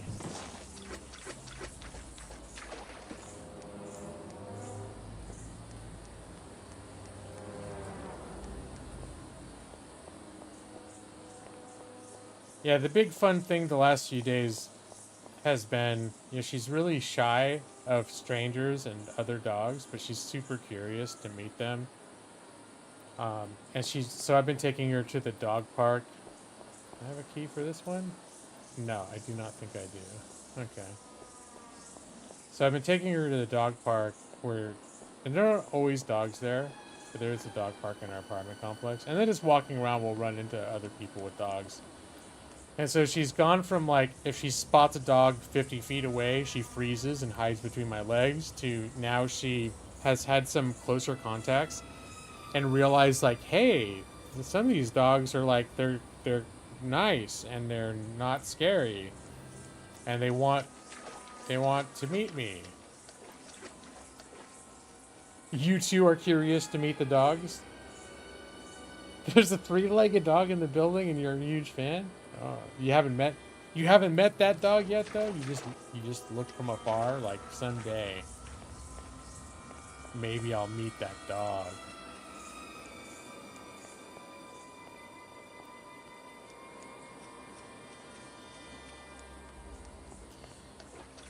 I'm just gonna say, one of my appeals for this game is I've been feeling like playing something that's kind of simple. And now that I get a look at that quest log, I realize to actually get through this game and keep track of everything you're supposed to do, it's actually not that simple. That's my big revelation. It's another reason why the Tales of Taj Mahal or whatever, I was thinking, like, that feels pretty simple. Hey, this is someone I was supposed to talk to. Detected. Hi there. My tired eyes look upon the Urukai, no? So I've been told. My essence sings inside, but I fear I must rest now. Rest? Can you give me some info first?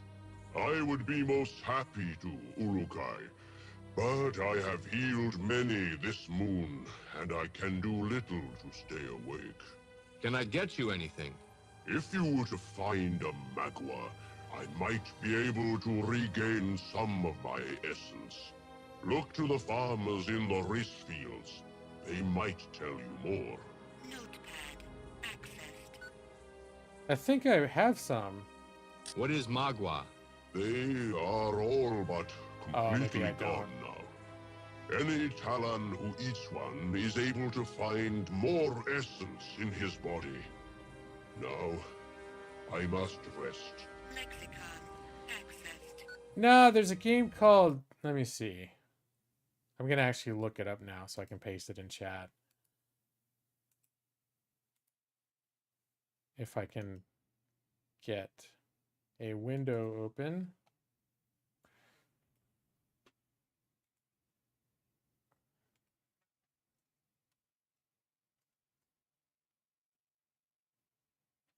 Majayal.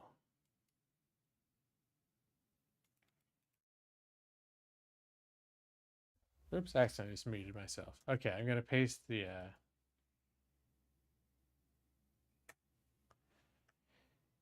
and the funny thing is they call it tome for short. People refer to it as tome. And originally this person was actually totally he called it Tales of Middle Earth. And then when the game started being like a thing that he was selling and stuff and like releasing for public consumption, he realized that, oh, like the Tolkien estate's gonna sue the shit out of him. So he just came up with this. But I'll paste it I'll paste a link to it as well. Some of you might be into this kind of game. Like Nick, I don't know for sure that you would like it, but I could see you potentially enjoying this. And also maybe Brad too. I know Brad played Adam, which is the same genre of game as this, more or less.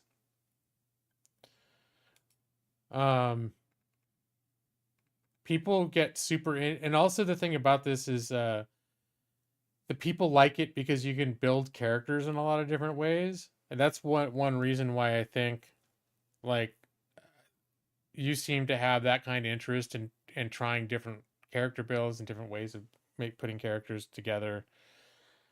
And this one, I don't think it's like, I don't know if you can necessarily plan it from the get-go. Like to make like the characters usually start pretty basic and then evolve, and then you just decide how they're going to evolve. Okay, that's what I kept forgetting the name of the game, the Caves of Kud. It's that same genre as Caves of Kud. But is if you want like a classic fantasy setting, that's where this is good. And there's just it's been out for a long time, like 15 years or something, and there's a ton of content if you're into this kind of game. It's just a huge game. So it's on sale for what's it, $350 now, and then I think there's a like a complete edition that's because got expansion content, but it's pretty cheap to get. The Caves of Kud didn't grab your interest. Yeah, I mean, if this seems at all, you might want to look into it a little bit just to see, because but it's the same style of game in the sense that, it's like a turn-based, you're moving your character one square at a time, and every time you move, the rest of the world moves. That same sort of basic gameplay design, but the world and everything else about it is completely different. Yeah, Caves of Kud is just so bizarre that it's almost like completely alien.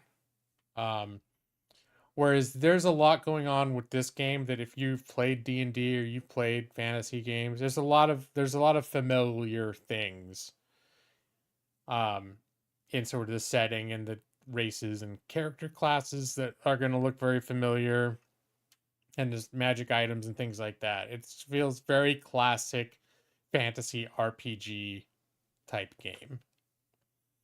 Whereas Caves of Kud is very like nothing. It's like, what the fuck is that? Everything is like completely off the wall weird, and which can be in a really cool way. It's very unique, for sure. But if you're looking at a game like that and thinking, man, everything is like, it's just all like a bunch of random, like crazy stuff, and I want something a little more like, this feels like a fantasy world, like a familiar fantasy world setting. This good for that.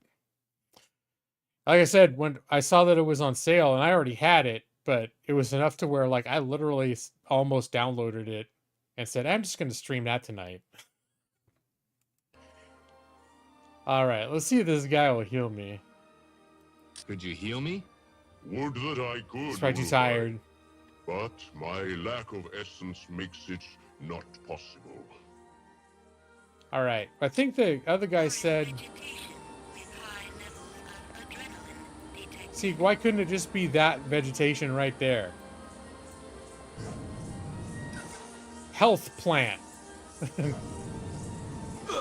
Ah. I guess health plant, generic health plant is not sufficient. Oh, oh, oh.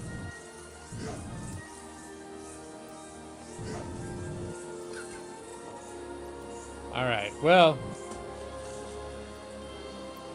I've got more health plant. Let's see, do you know anything about the... No. About that plant I need? This is a generic NPC. So, you pretty much talk to everybody, but a lot of them just have the same dialogue options. Brad, didn't you have Caves is Good? I want to say that I thought you had and you dabbled in that game a little bit yourself. It strikes me as the kind of game that you would have an interest in, but maybe never, but maybe just not the commitment to actually get into it, because it can be a frustrating game. Okay, that's right, you played it a bit. Okay, then I remembered correctly. Alright. So, I think I'm going to go back, they said, to the south and look for some dude that's supposedly going to... Maybe I can buy some of this herb from. They said south of the main temple Fae.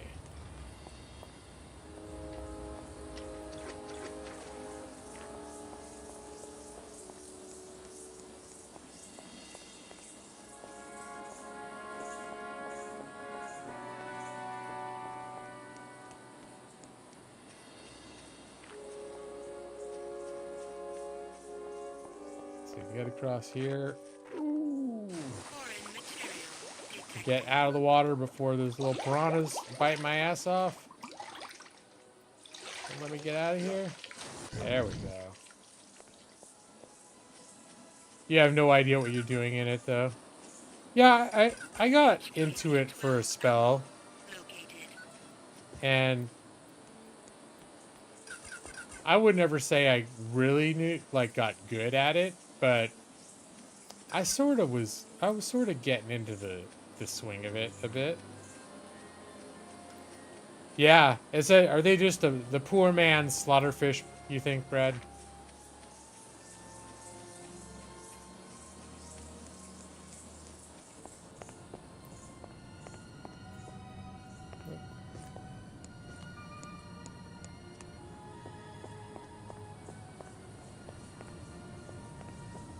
Where's the little slot I can stick stuff in here?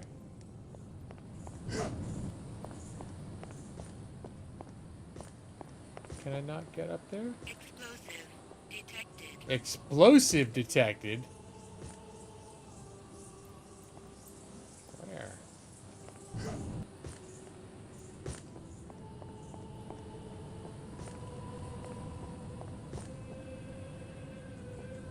Can I not go up here? Oh, I can sort of go up now. Maybe if I go... If I sort of take it at a... Nope. If I take it at a slight grade, can I...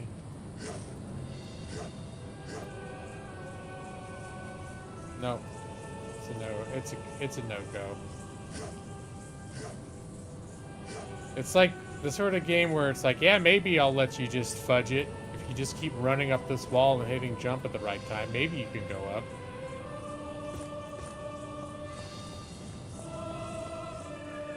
I think there actually is like a temple down below. If I can remember where to find it. Can I jump across here?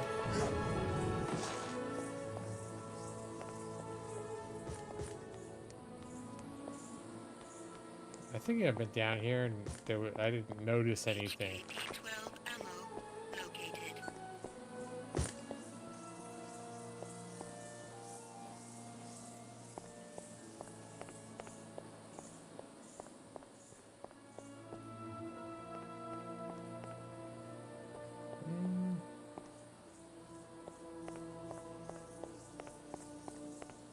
I need a Skyrim horse to get up there. I could try to ride my Tuan Ha, although the Tuan Ha is even worse at climbing slight hills than I am. my weird animal mount. I do own.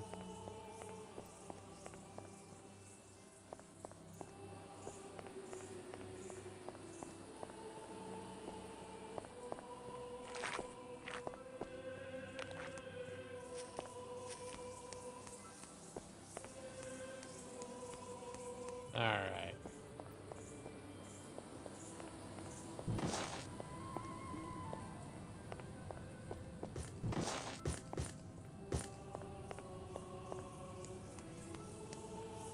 Foreign vegetation detected.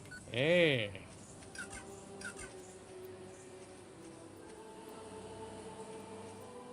Yeah. Yeah.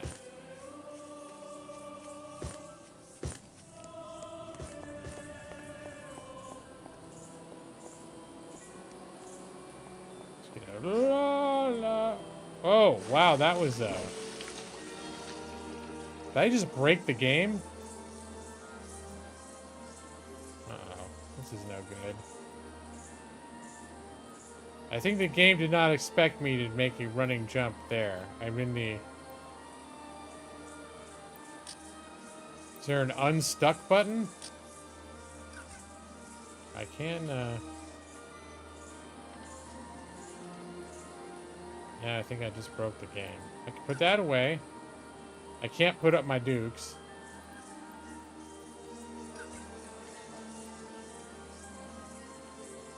Were there any autosaves? Okay, it looks like there were some autosaves going in the background.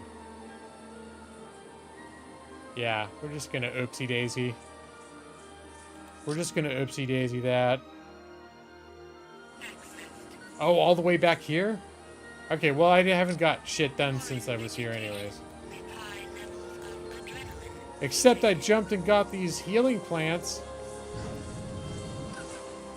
That's something that I had gotten done. Ouch. I'm gonna hurt myself getting the healing plants. Oh, the irony. Sweet irony. Alright.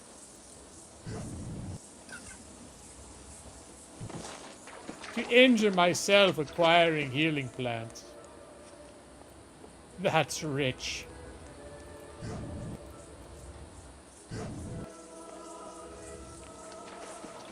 Or that could have been my signal to start playing Stellaris. The game breaks. It's like, hey.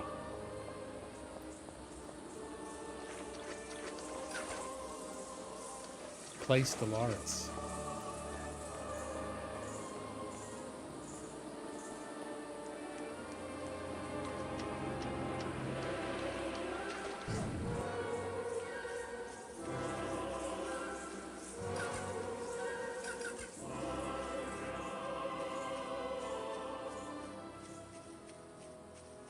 Here, maybe I won't be so eager to go all the way over there again.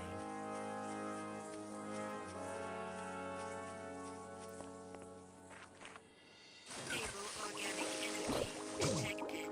Oh man, I jumped right onto some knockoff slaughterfish. It's like the Kmart brand slaughterfish.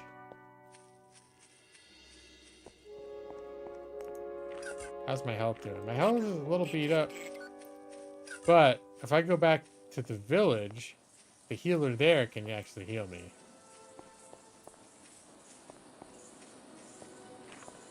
Alright, let's see if I can do this jump without... Oh, god damn it, fish.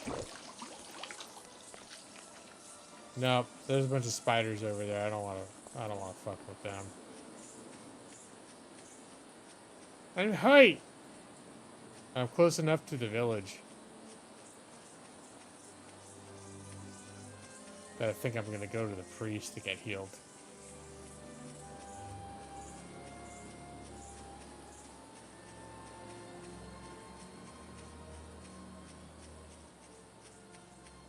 Oh, I see some crystals over here.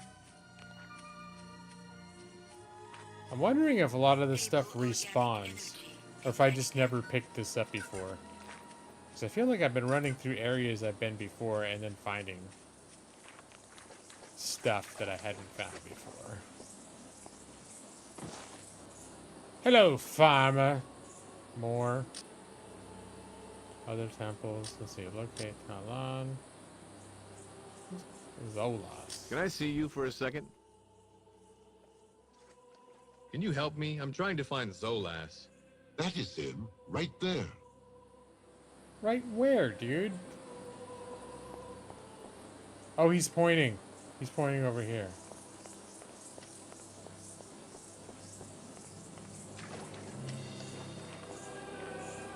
Do you think it would be a good time for me to play Stellaris, Brad?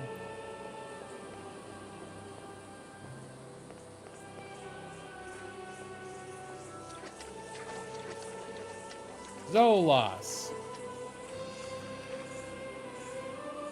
Oh, that wasn't the guy I was looking for.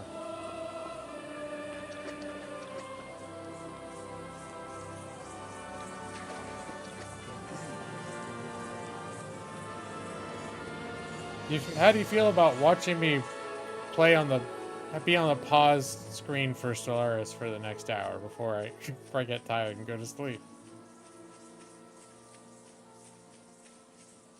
All right, now this guy can heal me. Zeb. Hey, Zeb.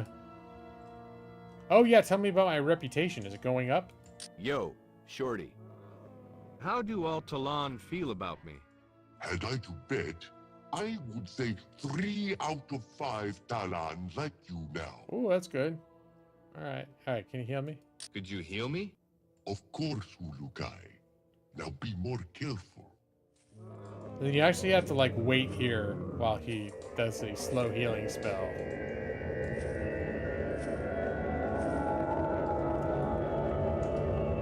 I want to say the first time I did this, I didn't realize he actually had to cast it on you, and I walked away and did not get healed. All right, did I get healed? Yes, I did. My health bar was full.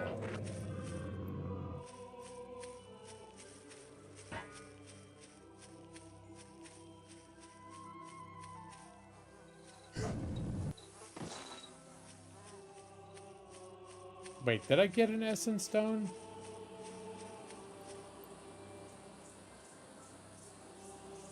Stop risk production.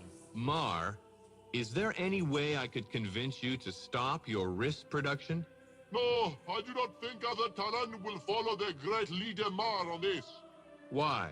They all speak quietly of wanting to see the Essence Stone returned.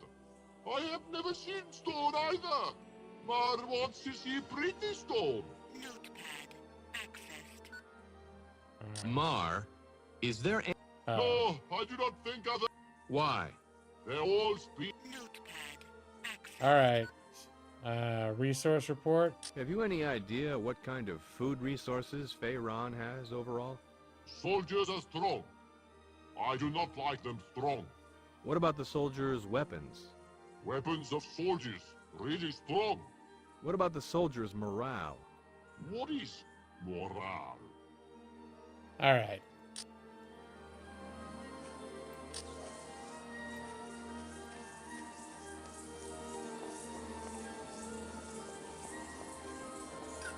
Warning.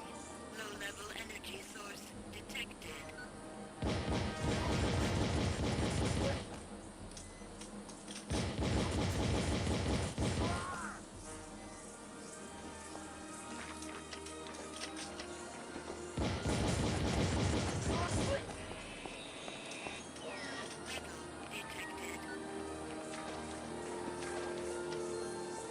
I think this is one of those caravans that,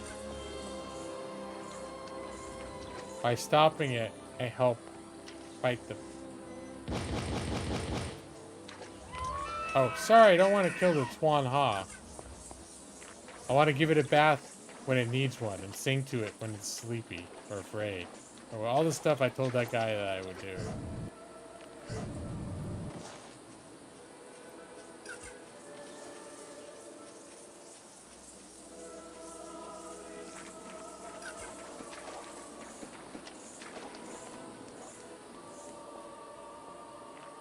Alright, there's some kind of named NPC up here.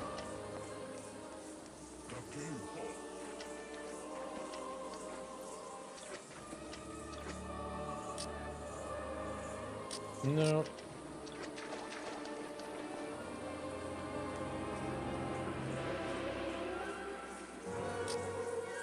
No.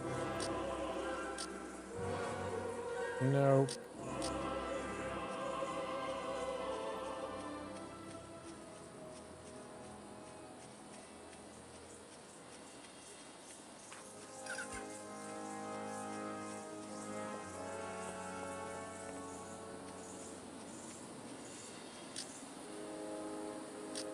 Hello there. The Ulukai. The Ulukai has come to seek my advice. Okay, I will help you if you take me into battle with you. Oh no, I think I You're killed not everyone. a fighter, are you? I am probably the mightiest fighter of all the Donatai Guardians. But Zokrin has me counting Reese. I will never know why. Okay, well, do you really want to help me fight these soldiers? I could use the help. Oh, well, I would, Ulukai. I have fought so many, but I do not want to steal any of your praise. I have had more than my share in my lifetime, but in secret, you know. Like now, this job of counting Reese. All right. Do you know anything of the essence idols?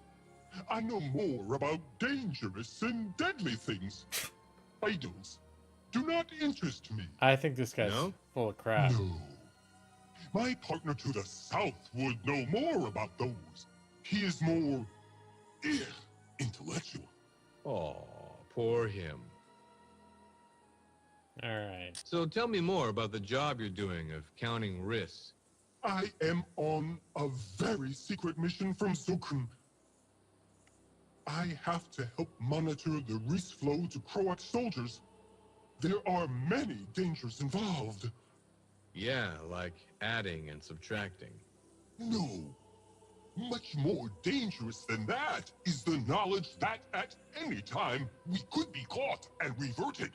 But I am used to such dangers. You are? Yes. I helped a group of talents set fire to some Reese in a storehouse. On the moon, we learned that you were coming. You did? Yes. But no one knows, not even my partner. I am very proud of this moon. We weaken the soldiers, if only for a moon. But I am sure that they are scared of me now. Ooh, Yeah. I'll bet. All right. Do you know where some dynamite is hidden? There I was. Some dynamite to hide, and little time left to hide it. What? I ran to the left, but soldiers were coming. I looked to the right, and Feyran himself was coming my way. Just tell me where it is, Shakespeare. So, taking my essence in my own hands, I dove into the Sankar-infested waters.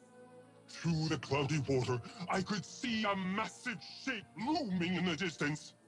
Was it a larger predator coming to try and eat me? Yo, James Bond, over here. I held my breath for what seemed like a full moon, fighting off Sanko with one arm and holding on to my precious cargo with the other. I took a chance and swam towards the large shape, with not a fear for my own essence. How do you shut this guy up? My fingers growing tired and my vision beginning to blur, I kept swimming towards what was surely certain reversion. Finally, I saw it. The shape was a sunken boat. The same boat Croax himself used to float around in patrolling the waters, until a certain talon of unmatched courage had destroyed it. Oh, how I miss commercial breaks. My lungs almost bursting, I placed my cargo in the shadow of that dead boat and rose to the surface, only to see 20 soldiers turn and look my direction. Near the sunken boat? All this and you could have just said 4 words, near the sunken boat? Did you not ask how the dynamite was hidden? No. No, where the dynamite was hidden. Oh, near the sunken boat. I wonder if Feyran pays well. Hell, I just might end up working for him for free. You did not like the story? All right. I thought it was kind of charming, but I didn't need.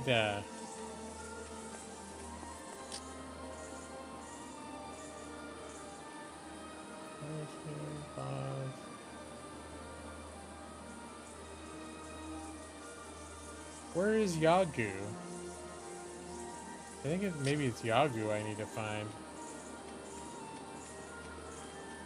Are you? I just need a random farmer. Are you a random farmer?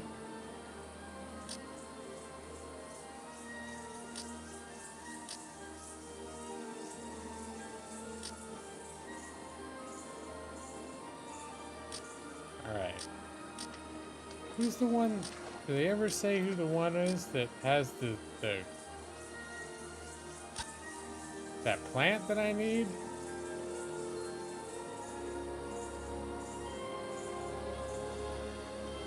Bring Magua. Help Shimaz Mazun. Alright, where do I get Magua? Talonming Logar. Alright. Tell me where Logar is. Logar. Pardon me, buddy. Where can I find Logar? Maybe you go east from me many steps and discover him. East many steps, huh? Alright.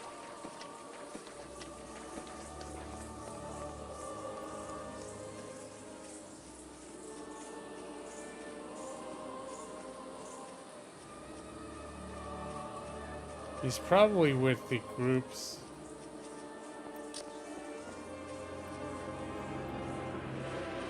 Hey, Duel, what's up? Welcome to my amazing Outcast Second Contact stream. By popular demand. Right, Brad?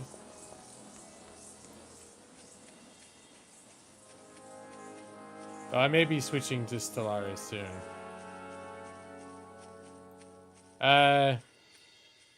I don't know if I remember you.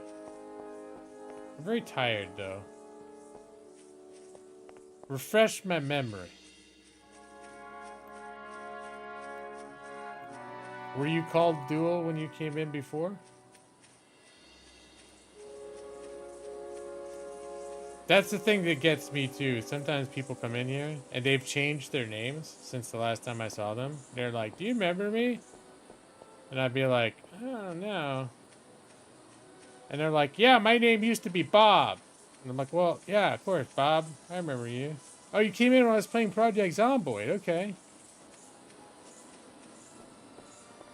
Yeah, that's one of those games that, and honestly, it's the same for me as well. People will come into my streams that aren't usually in streams because they like Project Zomboid. And I bet I'm the same way. I'll go sometimes to people's streams who I never heard of before just because I see they're playing Project Zomboid and I like that game. Unstable organic energy detected.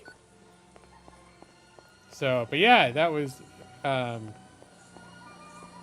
it's been several months since I've played Project Zomboid. You know what? Honestly, though, I've kind of had the itch a little bit to go back to it. I keep playing other games, but for about a month now, I keep thinking like, yeah, when I'm sort of done playing the games I've been playing recently, I wouldn't mind getting back into some Project Zomboid. Unstable organic energy detected.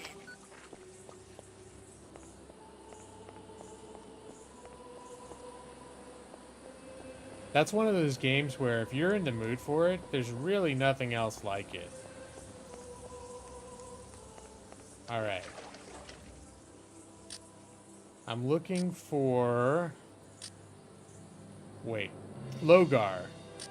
Where can I find Logar? Go northwest from me, Ulukai. He is there, I think, but I cannot see him now. Alright. Gotta find some Logar.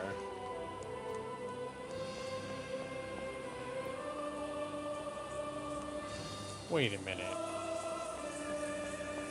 Was that a guy that I already spoke to? that told me to look for the untrustworthy merchant? I may have just come in a big circle.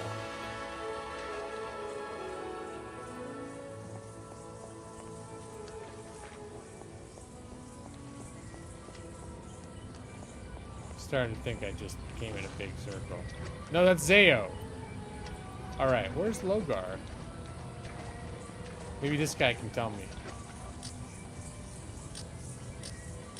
Where can I find Logar? You want that Talan there. Oh, he's close enough to point. He's pointing right. Yeah? He's pointing right up here.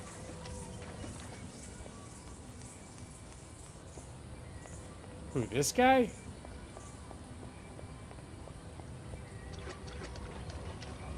Logar! Okay. You're Logar. Pardon me, buddy. Are you Logar? Ah, Lukai. What brings you to this moon? I need to get some magua. I see the other Talon I sell to talk more than they should. Uh-oh. Very well. I do have a magua I can sell. What's the damage? For you this moon, I do this favor. But tell no one I have given this for such a low Zorkin rate. 100 Zorkins? Yeah, fine. That's fine. Sure, I can do that.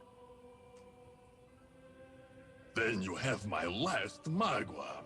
I know that I can trust you to remain quiet about this. Magua are only to be owned by soldiers, and I could get into trouble if they knew I had some. Alright, no worries.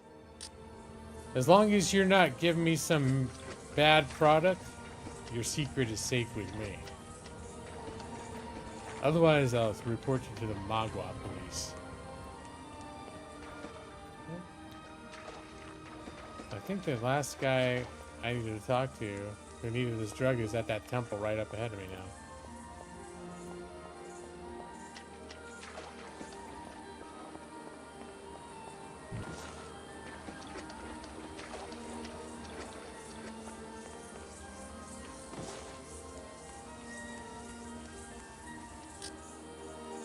Yo, Shorty. About that magua. Have you found one? Yep, sure do. Great. May I have it now? Yes. Of course. Thank you. Tastes good, does it? No, it is a little flat. Now, what questions do you have, Urukai?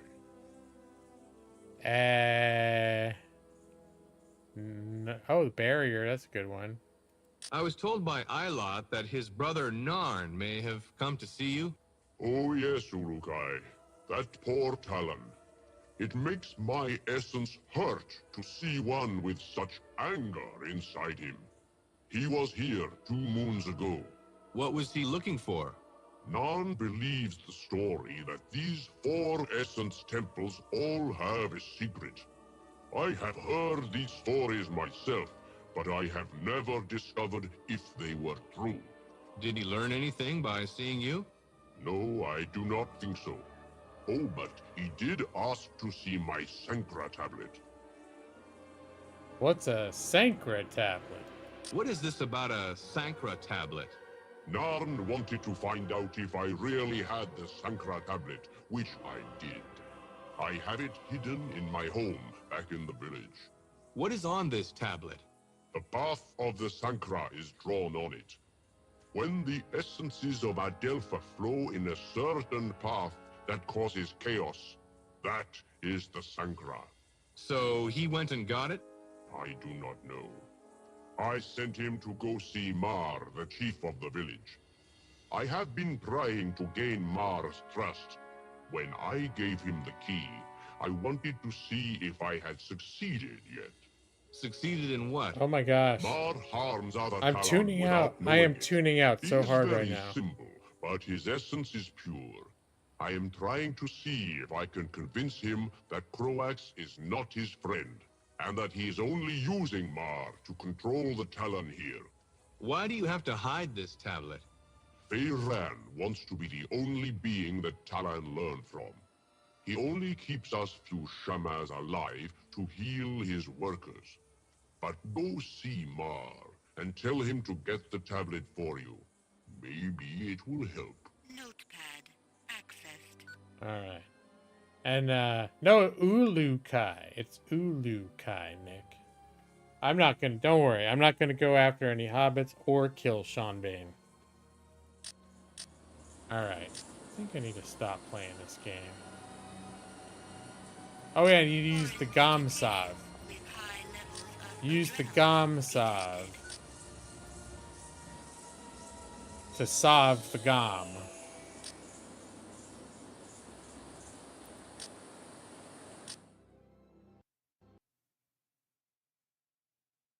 Let's see. I'm gonna load up Stellaris and see if it catches. I am actually feeling really tired right now, but I may have a little bit of Stellaris in me. We'll have to see. I'll launch it, I'll look at it, and if it's looking like too much for me to handle, then I might consider wrapping up a little earlier than you guys are used to. But I am definitely feeling tired.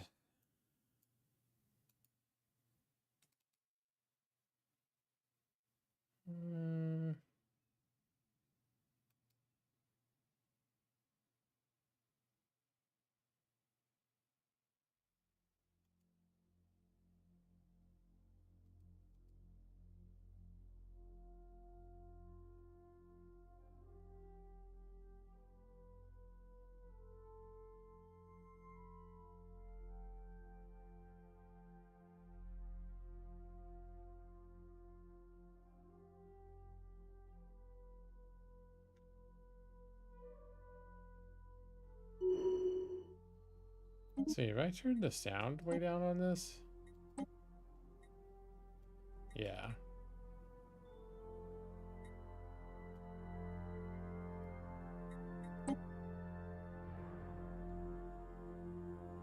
The Star Wars loading screen? No. Although this is a kind of game that has like a lot of total overhaul mods. There could be a Star Wars mod.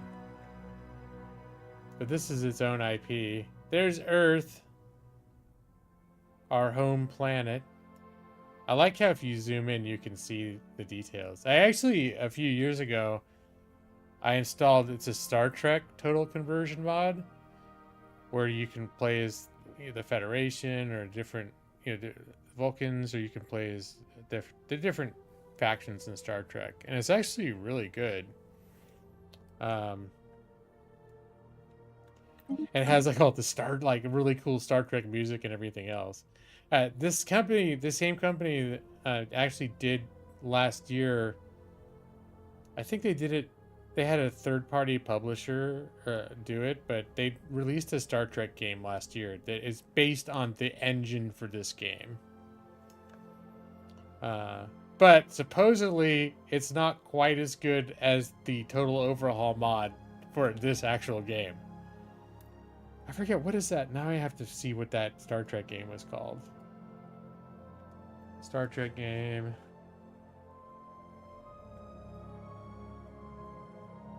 Stellaris. Star Trek Infinite. That's it. Star Trek Infinite is basically like literally an earlier version of this game that they professionally made into the Star Trek. I guess the benefit is over the mod is that it actually is the official license of the Star Trek IP, so they can actually, have permission to use it and actually bring in like voice talent from Star Trek for it.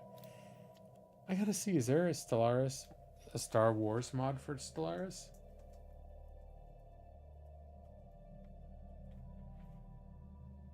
Best Star Wars mod.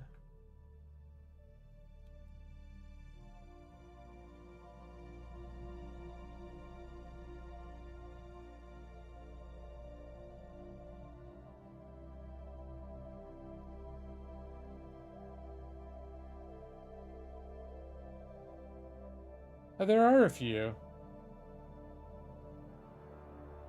Legacy of the Old Republic and New Dawn. So, yeah, there are a couple. There are a couple total conversion mods.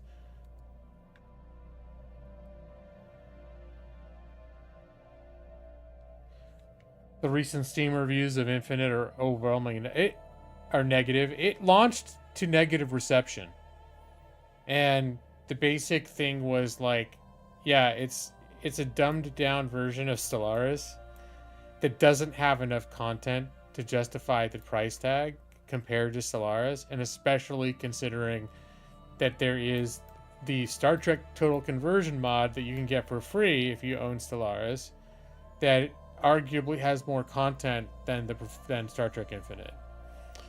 But what that does mean, though, is if they continue to develop Star Trek Infinite like they do with this developer, is notorious for just releasing expansion after expansion for all the games. They do Crusader Kings 3, they do Europa Universalis, if you heard of them. All their games end up like they add content for years. And it's entirely possible if it follows that model that after a couple expansions, Star Trek Infinite may actually be worth looking into. But just maybe it doesn't have enough going for it coming out of the gates to justify it. The development studio that Paradox worked with actually closed down. Yeah, I mean, the thing is like, they could...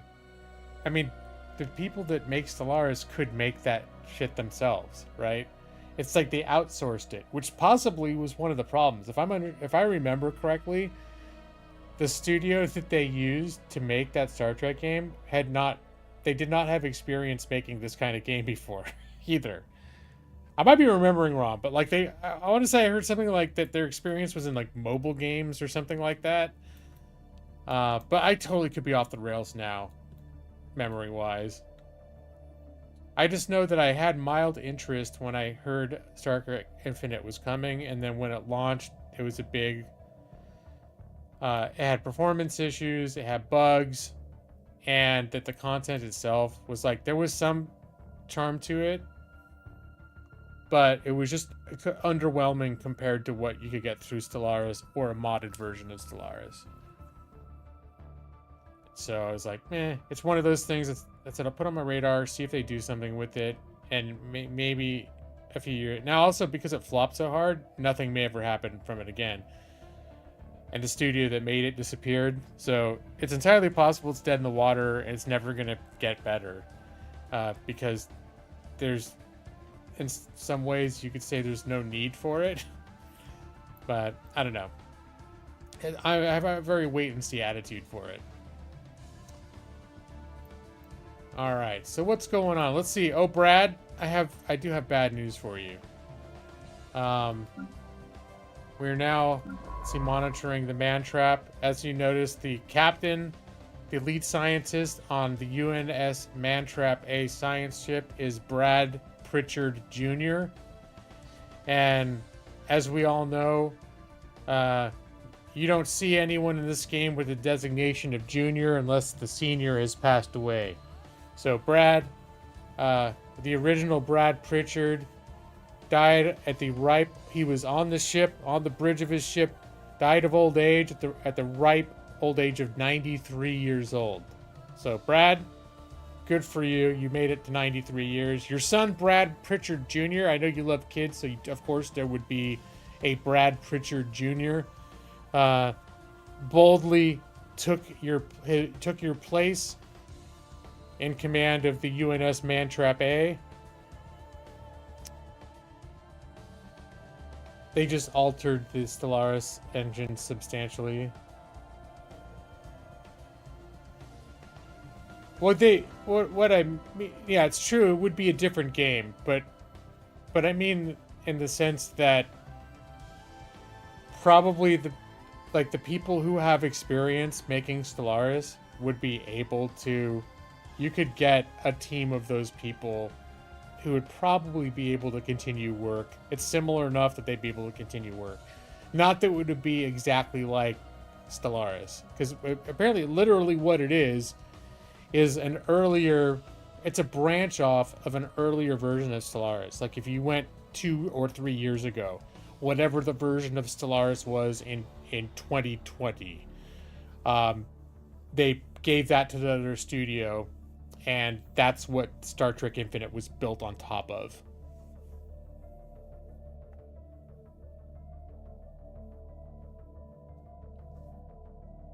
Well, if you're Paradox, it's however you allocate work in general. You're always allocating work to all the different expansions that they have. I mean, really, it is literally like, yes. Obviously, if they did allocate their own resources to it, then yeah, they would be taking people away from something they're working on now. So I'm just saying, just because that one studio went under, I don't believe that is a 100% means that the game will never get worked on again. They could farm it out to another third party who's, whatever. There are lots of things that could happen. I just think that that studio that made Star Trek Infinite, it's not like, oh god, they're gone now, so like nobody could ever work on that again.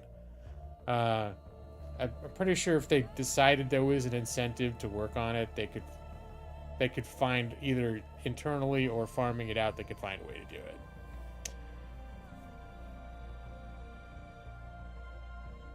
You have to choose to put people on a project that was very poorly received instead of your popular stuff. Well, I mean, honestly, some of their mainstream titles are not wonderfully received either. Victoria 3, I don't think is very widely received as a great thing, but they keep doing Victoria 3s. They haven't killed it. Of course, that is one of their mainline franchises.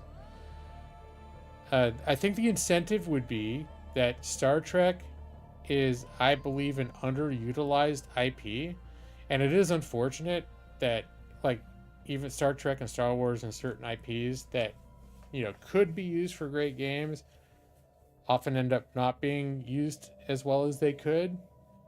And you could argue that a really well-made, like, fully licensed Stellaris game made in the Star Trek universe, if it was done right, there could be a market for it, and it could do extremely well. Now, is it worth that they already released this thing and it bombed, and that could be like the end of it? Like, yeah, it's toxic. It's got this history, this bad luggage that it would carry with it going forward, and is that even worth it? So it could be dead in the water. I don't know. I just think that there are reasons why it could be worth considering resuscitating it, or making space for a game like that.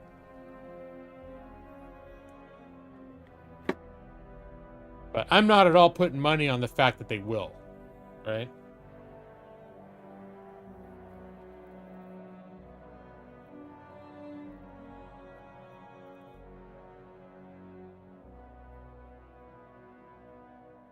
Probably be abandon this unpopular thing that would probably be hard to work on because you didn't make it and hurt your, yeah.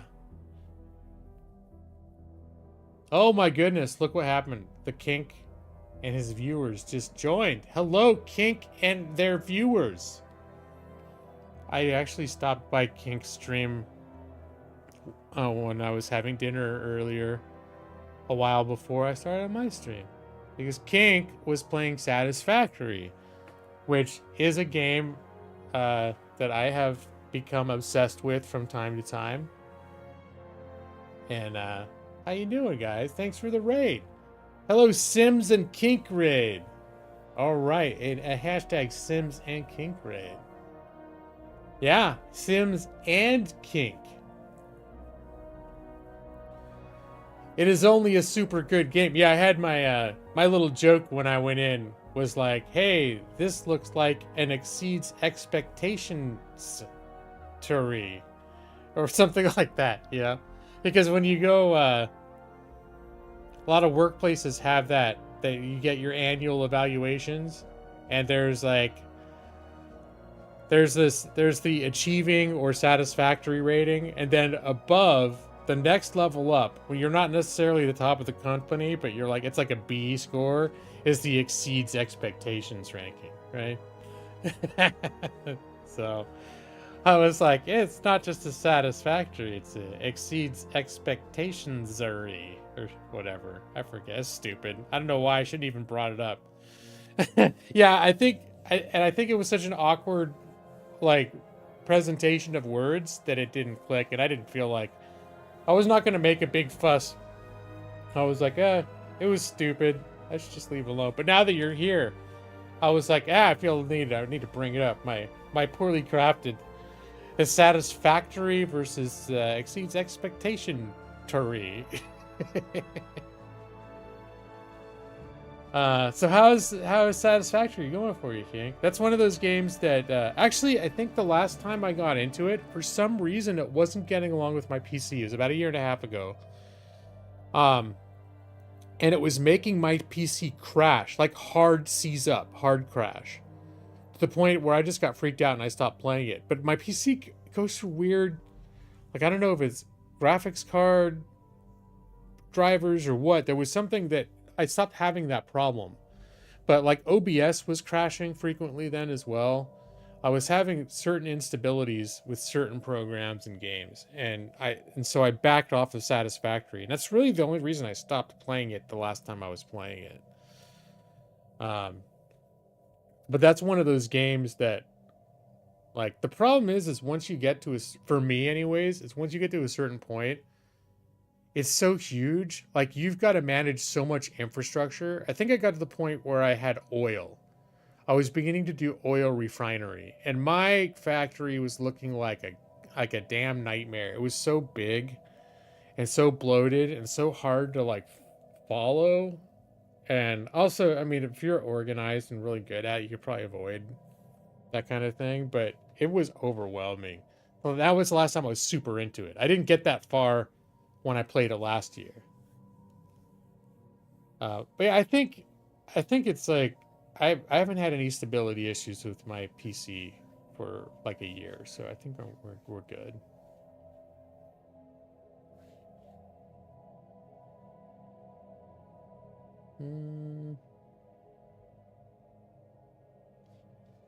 Oh, Zach, you subbed. Any friend? Kink's a friend of mine. Well, thank you, Zach. I appreciate that. Yeah, me and Kink go way back. I want to say, Kink, I met you when you were... We started around the same time. I feel like I was streaming a little bit longer, at least on YouTube. But like, I started streaming on YouTube in 2015, and I feel like I met you like the next year at some point, and you were already streaming. You weren't brand new when I met you. You had like 300 hours in game before your current world your world that is completed. Now I'm curious to see how many hours I have in game. Let me see. I'm gonna... Of course, here I am. I launched Solaris, and there's a good chance I'm tired and I'm not even gonna end up playing it. But you know how I am. I talk. I ended up talking instead. So let me see. Yeah, no, that's what you were famous for when I met you too,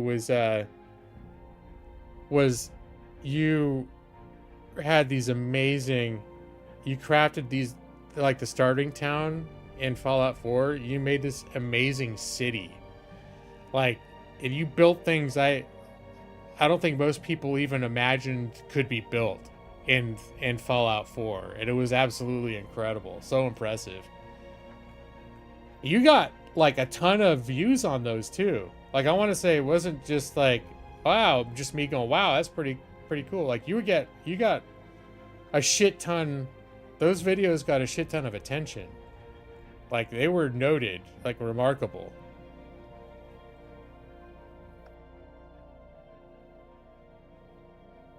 You still mod for Red Dead Redemption? For reals? I introduced you to her as a joke? I don't remember introducing her to you, but that's hilarious. I think she's actually kind of cool. Like, but yeah, she was Red. For anyone who doesn't know, this is going back a few years. Redhead Redemption is a former porn actress that became like a video game streamer. So, but I've forgotten that I introduced you to her. Now you became your mod. Yeah, because I went in her stream a few times to the extent that like she recognized my name. But it's not like her and I were like oh besties or anything. But she would like for a little while, like if I said hi, she knew me, she recognized me. Oh, she's doing coding these days. Okay.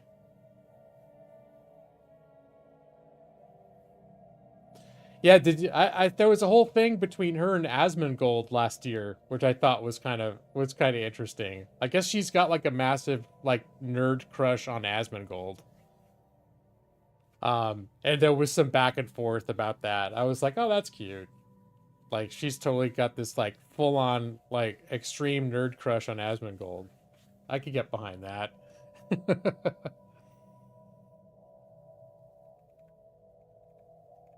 I like Asmongold. I don't know if I consider him like a sexy man, but you know, I like him. I could see how someone would find him like as a person, like a strong personality.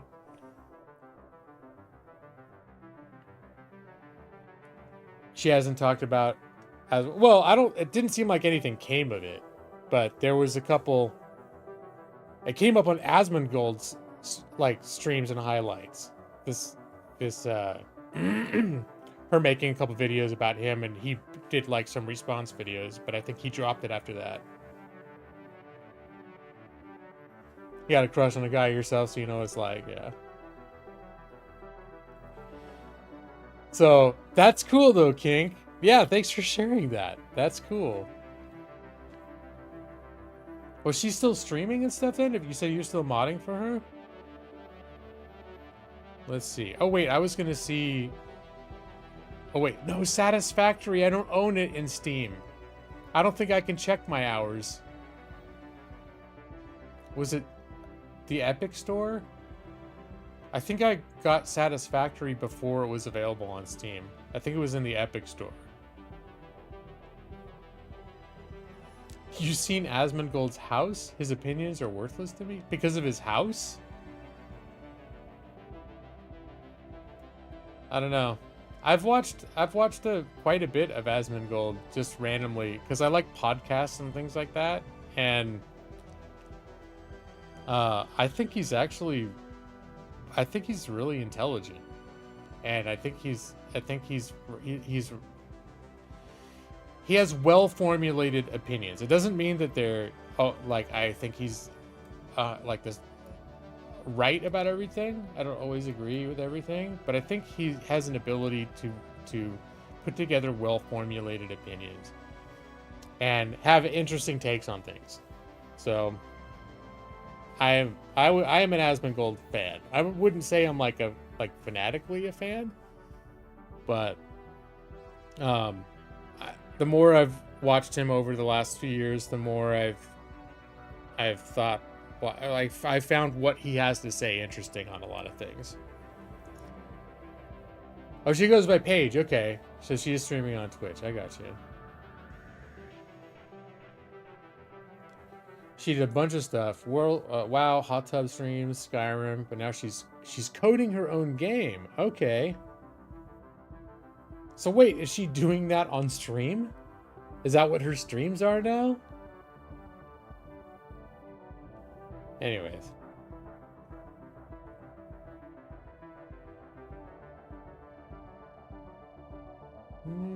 Oh, it's that. Okay, you talk about the guy that you got a crush on. Okay. Yeah, good luck. Yeah.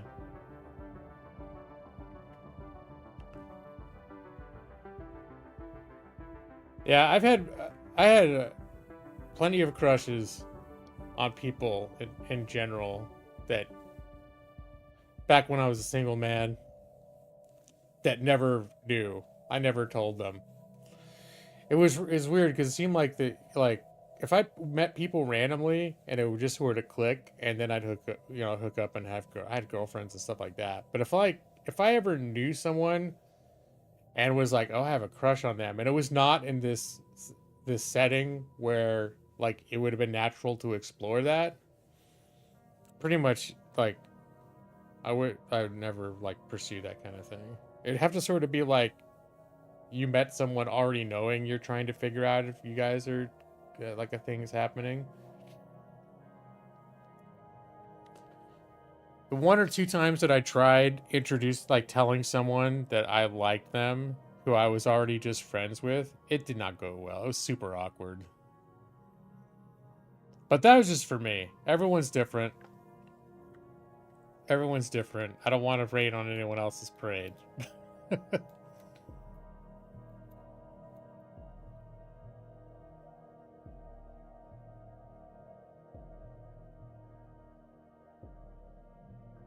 That was only your third most successful venture? You mean your Fallout 4 stuff?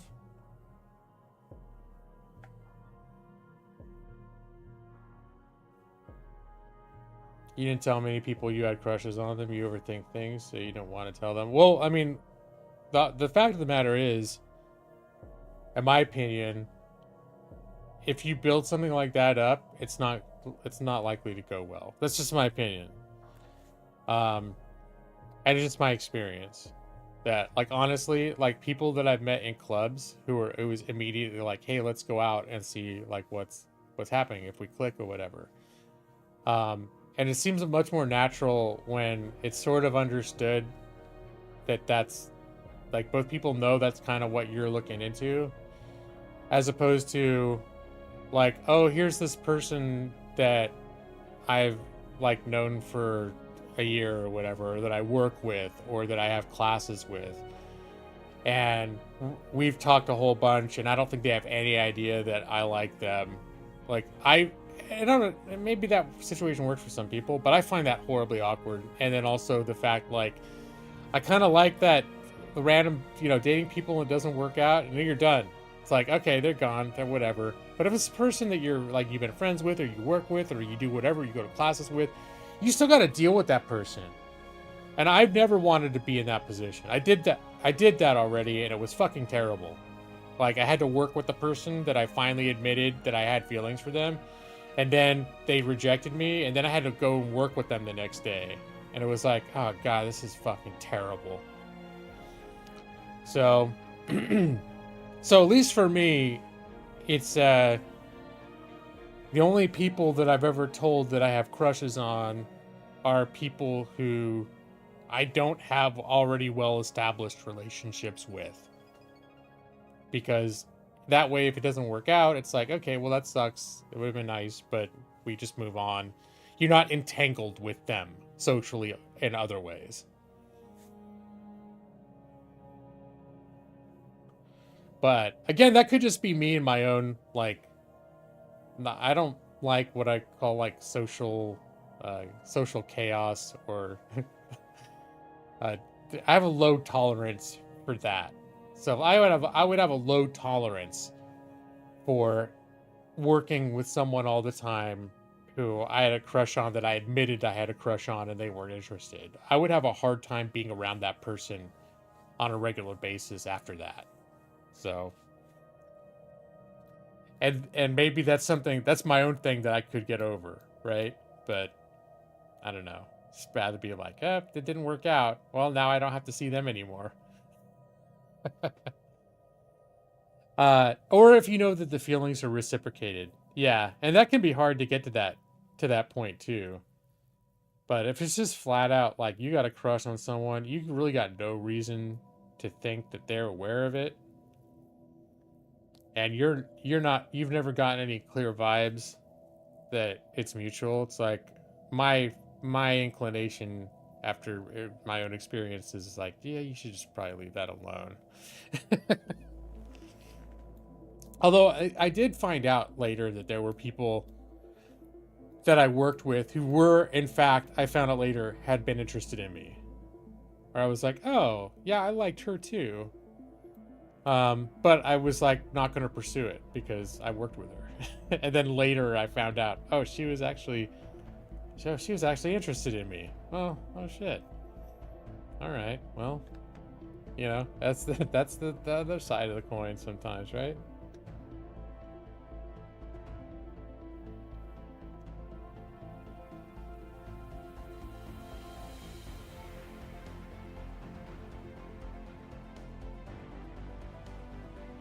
And of course, I haven't been single in 20 years.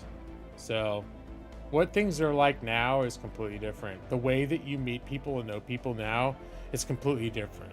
So there were no like hanging out in live streams or hanging out in, well, there were chats. I used to go into chat rooms. They had those, but it wasn't the same as like there's a lot different. There's a lot different virtual environment now where you can meet people. So I don't have the I don't have the context to really understand how to navigate that.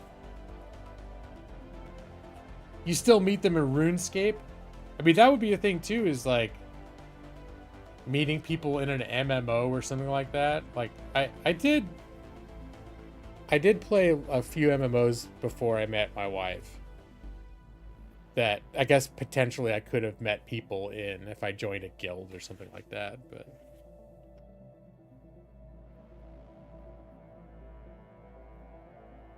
you've been single for 20 years and you're the exact opposite. Oh.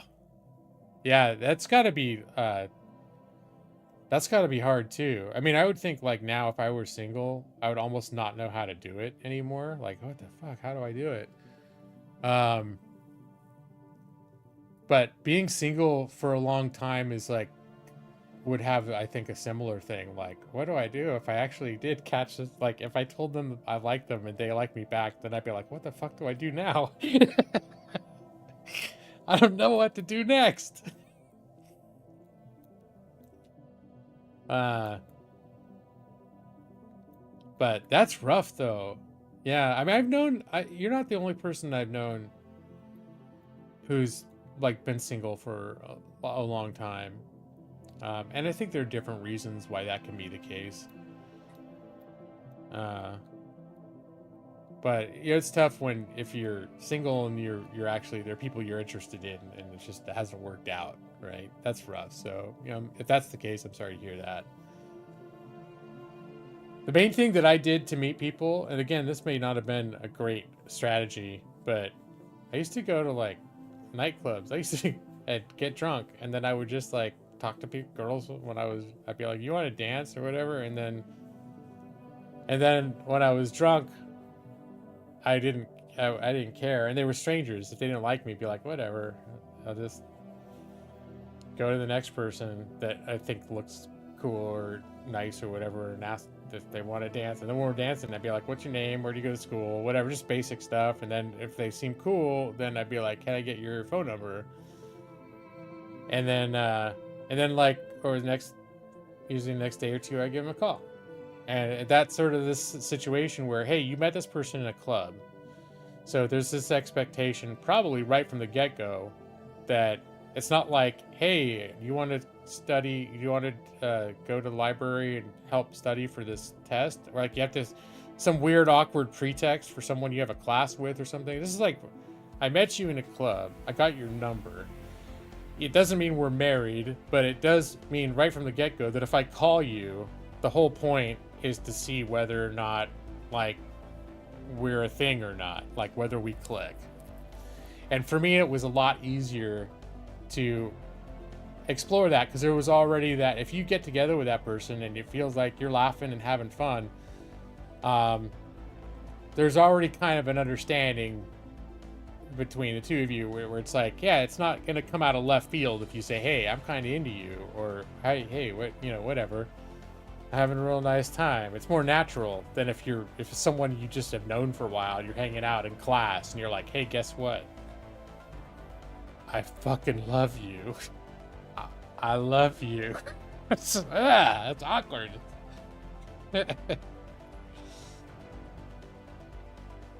Oh no, Brad. Brad would go to the local public library, get drunk, and ask people to dance. Yeah, that'd be awkward as shit, dude.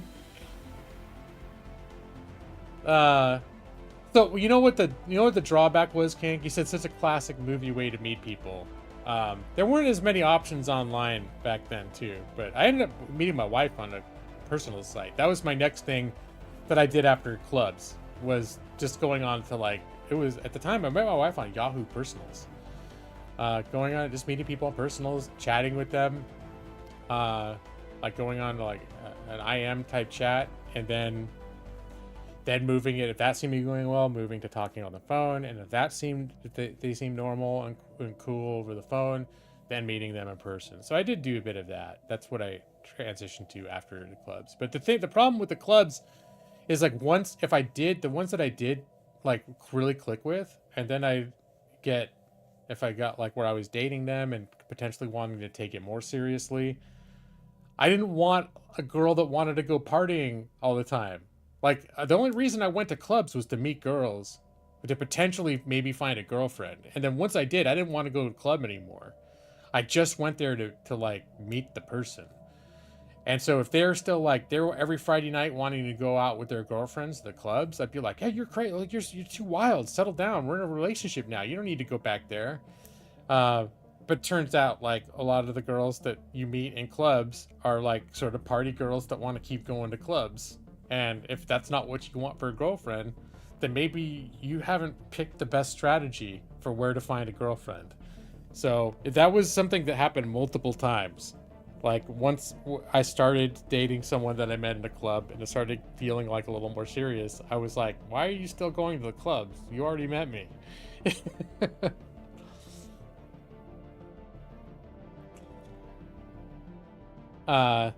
You end up meeting her online. Oh, the only reason they were there was the party, right? Exactly. Yeah.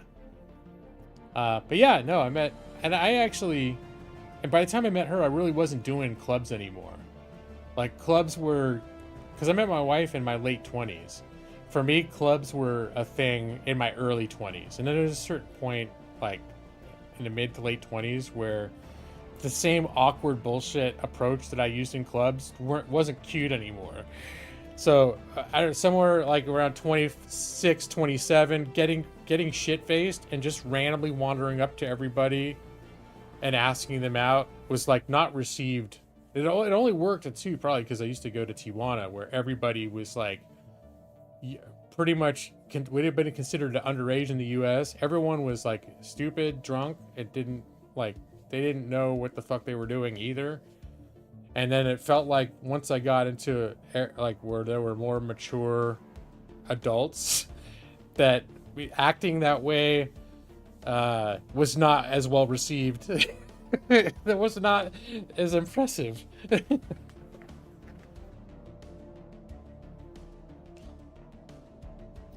Let's see. The only downside to dating online is you don't know if they are who they say they are until you meet them. And that's the thing too. Like, I realized I made certain rules after I was dating people.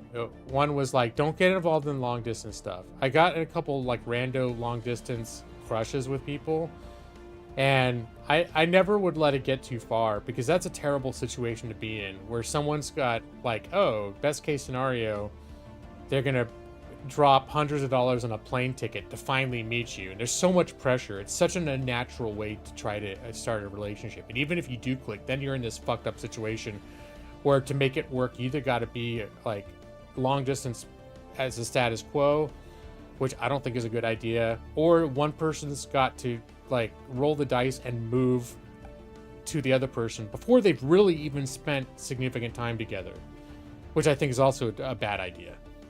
So I had a lot of rules when I was online dating, where it's like, yeah, this person's got to be within driving distance.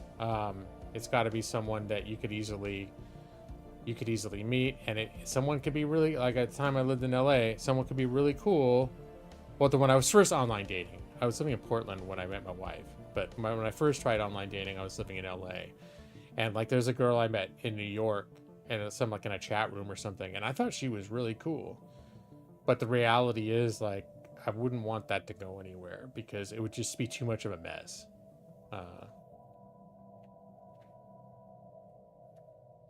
And what? Look at that! It's Jetfire. Sorry for neglecting you. What do you mean neglecting me? You didn't neglect me, man.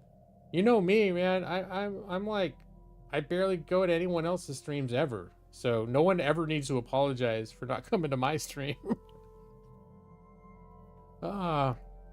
It's especially because you stream on Twitch. I barely don't go. I basically do not go to Twitch. So, anyways, but I am aware you're still on there. I still see your like your posts on Twitter and stuff, or X, whatever the hell it is now. I know you're still out there, Jetfire. It's good to see you, man. Evie, you found your hubby not by looking for the longest time. You were looking and it didn't work out. It's kind of funny like that. Yeah, and that's where it's just sort of like the less you have to try. Like I feel like the more you have to force something to happen, the more weird and likely it is to not work out well. And it's not necessarily that you don't have to put effort into meeting someone, but it's like I think there is sort of truth. You have to make yourself available, like make sure that you put yourself in situations where you can meet people, but or be exposed to the possibility. But when you're like flat out like I'm gonna meet someone now, it's like it's not necessarily gonna work out. It kind of did for me, but it was like I met a lot of people that didn't work out. You kind of have to be ready to meet some, to have some not work out experiences. But if they're sort of anonymous, like people I met online or people I met in clubs that have no other social contacts with, it's not that bad. It's like, I didn't work out. I guess like, all right, well, I just stop talking to them. And then it's like, that's it. There's no more, this is it. Nothing else.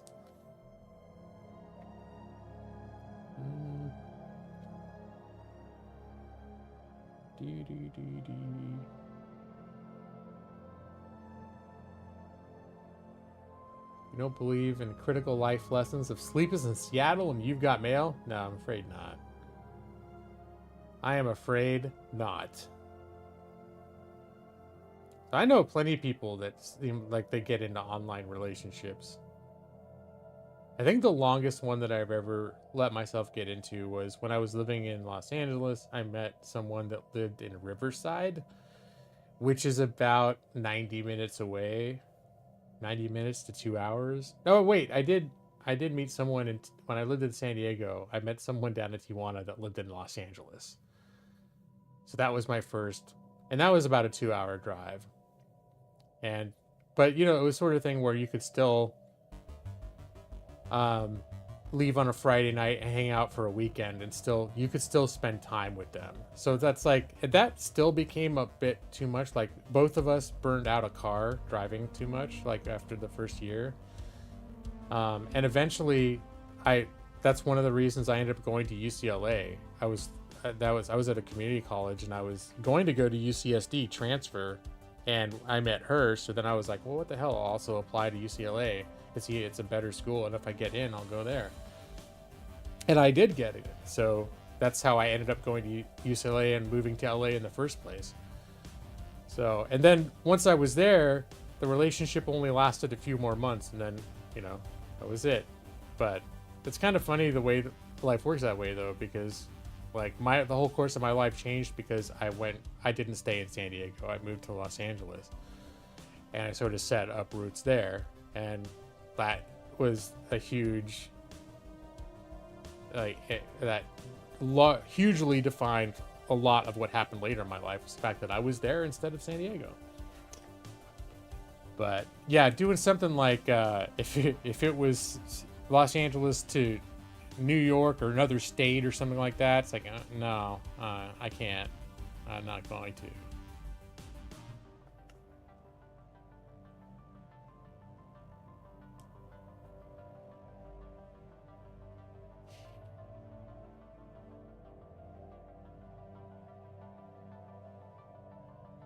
Well, one weird thing that I found about online and long distance too is it can be a lot easier to idealize somebody that you really can't spend time with in person.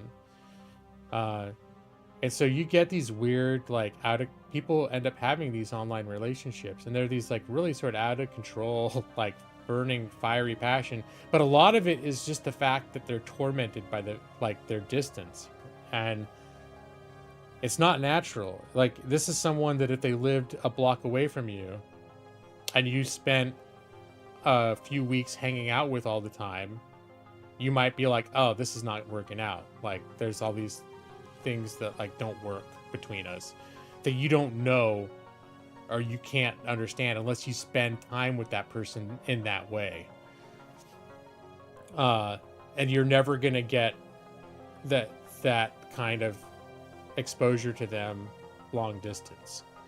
I mean, even there's like people could be bad long distance in ways that they wouldn't be in real life because of the long distance fucking up like the dynamic too. So I over idealize someone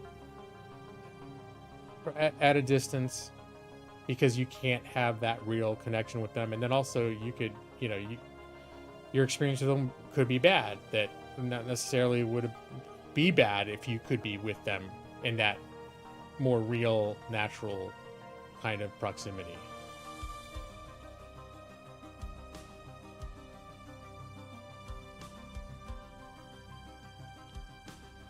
Oh my god. So hey Brad, what do you think of my Stellaris game? Yeah. Should I try playing this a little bit? I'm getting so tired now too.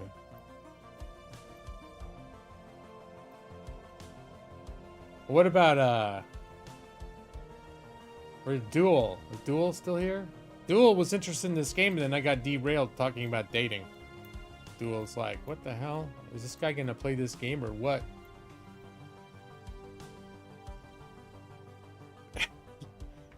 I do bad thing, Brad. All right. So you can see my empire is quite snaky. I think the last time when I was playing, I was expanding this way, and my objective was to take control to cut off the expansion of these people, which I did successfully do. I'm slowly building my fleets to expand my stellar influence. I have this space amoeba that I befriended that can't join fleets. Let's see, can I get a look at the space amoeba? No. No. Enter orbit. Just the space amoeba, please. I want to get a good look at it because, it's an interesting creature.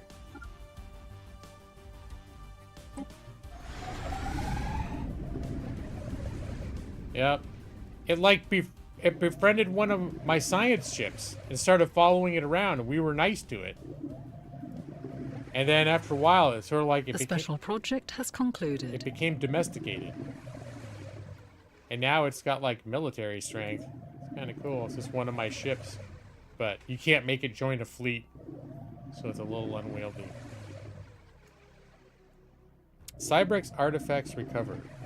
Event chain precursor Cybrex. Thorough investigation of Rogjetti 9 has unearthed evidence of a past Cybrex presence, and a away team from the UNS Nightstone A, that's Nick C. Jr.'s ship, has managed to bring a relatively well-preserved artifact back to the ship, which could hopefully increase our knowledge of this ancient civilization. Well, let's take a look at how that situation is coming along. This is the Cybrex. I think the objective is to get 6 total artifacts from this ancient, precursor galactic civilization. And we got 4 so far, so that's good. And I think we are studying a special technology. We're studying astral rift exploration. We've discovered these astral rifts, and we have them in a few of our star systems. I think there's one here.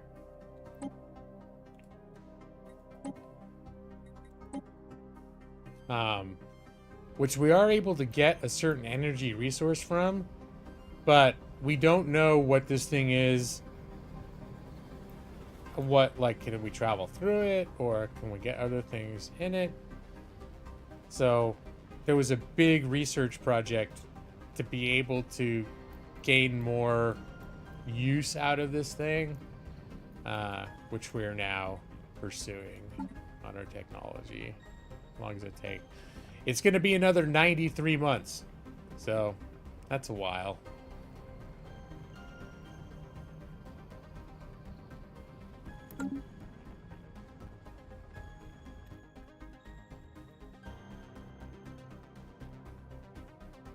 Let's see. Let's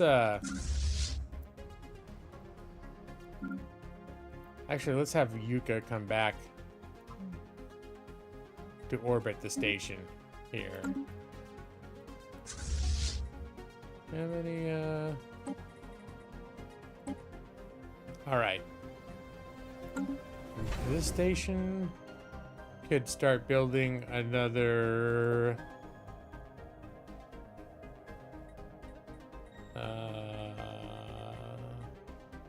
destroyer. That's the most powerful ship we can build right now. All right.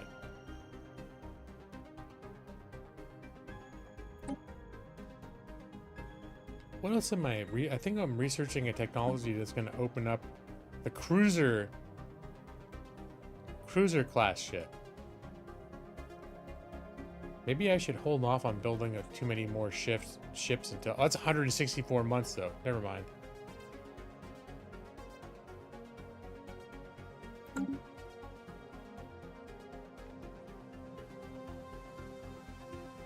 All right, Brad, are you here? Look at this. Unpaused. I'm unpaused. The game is happening. Let's check out... Oh, now we're paused again.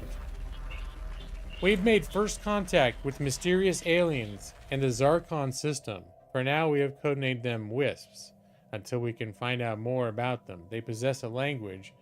Oh, if they possess a language, we must decipher it. Let's see, where exactly have I found these guys? This would have been, this is Brad Pritchard discovered this contact. It's pretty far away from my stuff, but I think this is interesting. Okay. Do we have any available envoys?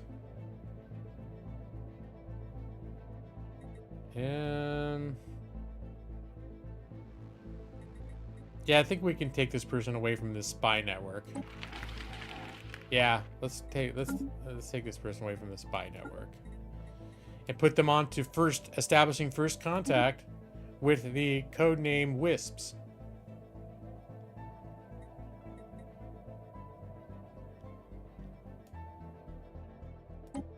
All right. Doing great. Thanks, Brad.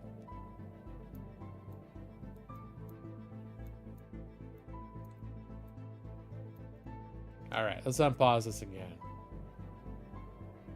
Oh wait, let's check our settlements, make sure nothing's in dire need. No unemployment. We're colonizing a planet right now. Oh, hold on. This one has 0 housing available and 0 available jobs. So I feel like we should create a new city district. This should create more housing slots and at least one extra job.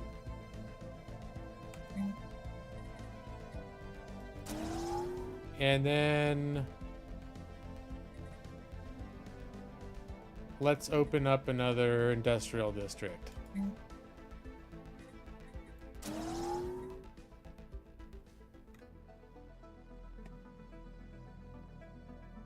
You wonder where in the world... I think I got you in this game too, Evie, since I last played. Let me see. Government leaders. I think we did get an Evie involved. Evie 23, you are the Minister of Defense. Yes. You are the Minister of Defense for our government. So that's you. You're 48. And I believe you and Alali are together in this system leading fleets.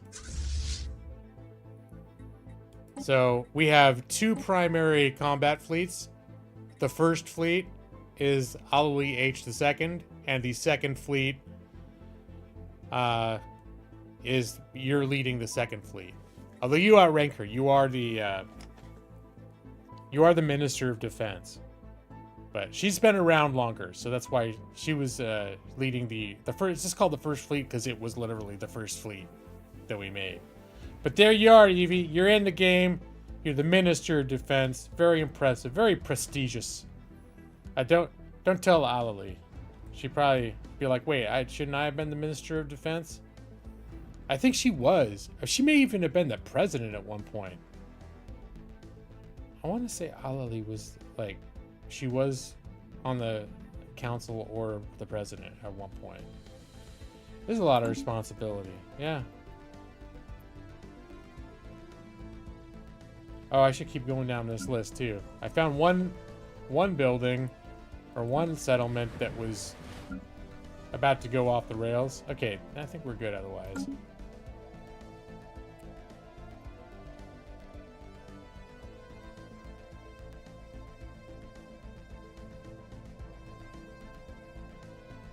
Let's see, there was that first contact. Yeah, we got that.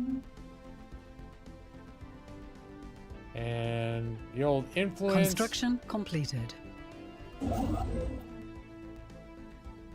Ooh. Oh, this guy's got plenty to build up here. And I think I'm colonizing. There are 2 more planets that I can colonize. And they're both either the colony's already being built. Where's the second colony ship? Was there a second colony? Here it is. This colony ship.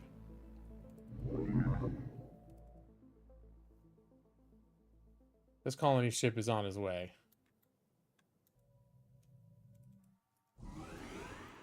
There he is.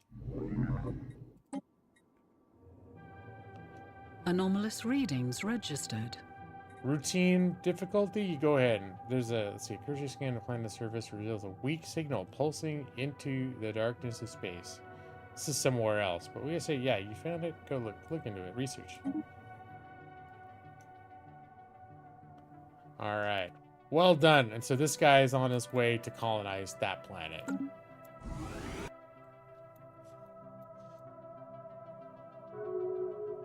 Uh-oh, what's this? Something's going on. The Valdarian Mandate has made peace with the Zu Lokaku Unity. I think these are both far away from me.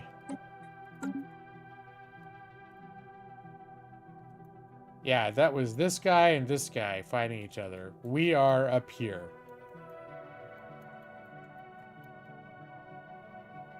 And it looks like they gave up at least one system. It's probably a territory dispute.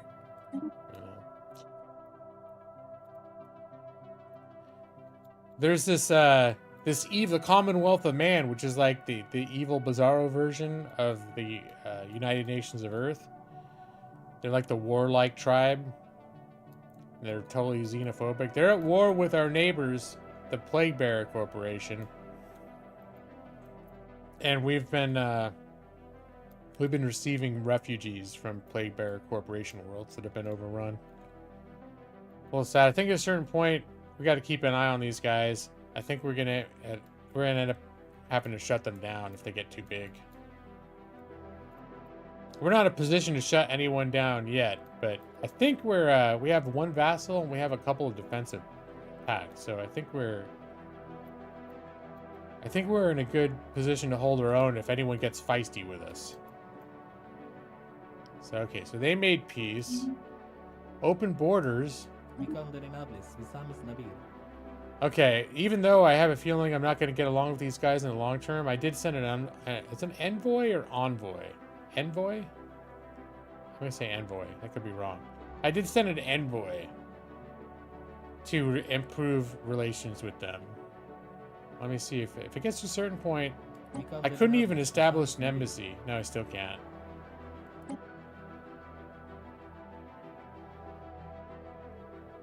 I'll wait. Once I can, you can say either way. It's both correct. I don't like that. It should be one. That would explain why I'm confused about it. Is because I've probably heard both usages. Can I make this guy go on a patrol? Please stance, take point. Parliament. Maybe I can if they've got a commander. Can the fleets with commanders go on patrols? I thought there was a way. Oh, these guys can be upgraded. Reinforced fleet, split fleet. I thought there was a way to assign patrol paths. All right, go. Yeah, absolutely. Upgrade. Upgrade. You upgrade as well. I think I got, I developed stronger deflectors. I think that's what they're upgrading.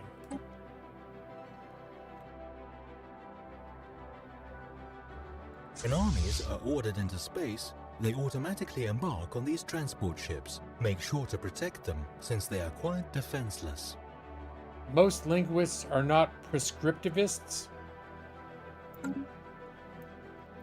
See, even that's unfortunate, because I don't even know what that means, Brad.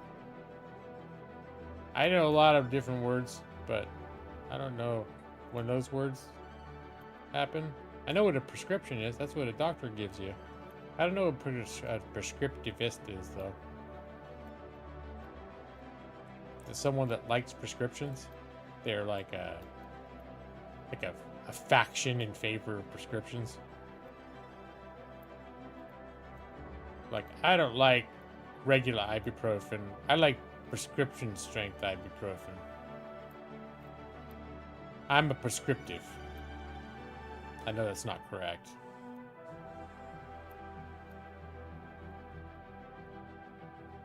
Prescriptivists are linguists who say that it's the role of linguists to say what's correct in language.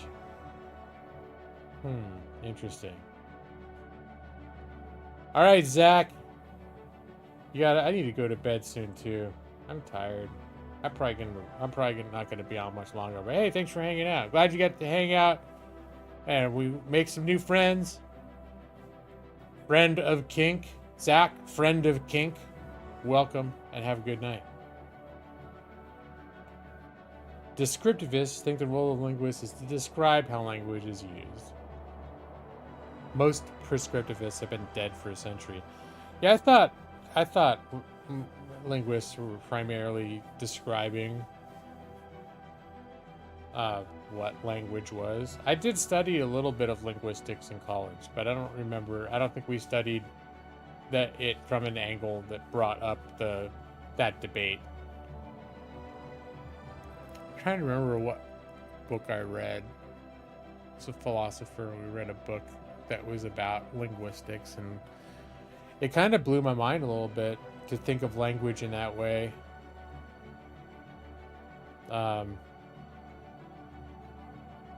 It makes you a little more aware of how people get manipulated by language. I think that's one thing that it's done, is it's made me a little more wary of how people use language to manipulate or convince other people to do things that are like, yeah, that was actually what you said there was just nonsense, or you just said the same thing twice, using different words, or they're arguing about like trying to use a word in a different way to leverage it to mean something else, and then you just sort of realize, like, in a lot of senses, what their argument hasn't changed, their position hasn't changed. They're not any more right than they were 5 minutes ago about whatever it is. But because they're spinning these words in a different way, it seems like they're like, oh.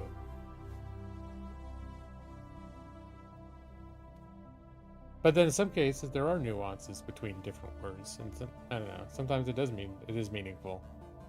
But there's a lot of bullshit flying around about like the way people use words.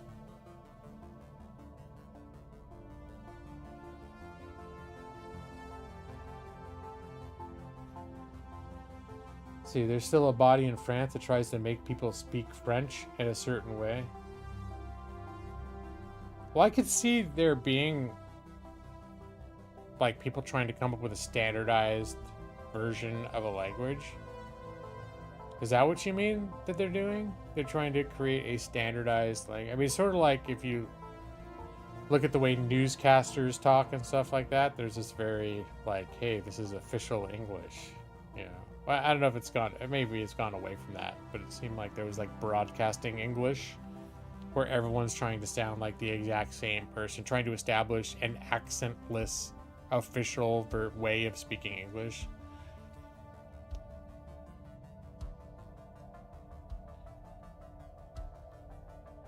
Nick, you're mostly a prescriptivist, but you'd rather language remain helpful, such as literally, also meaning figuratively, can muddle some sentence meanings.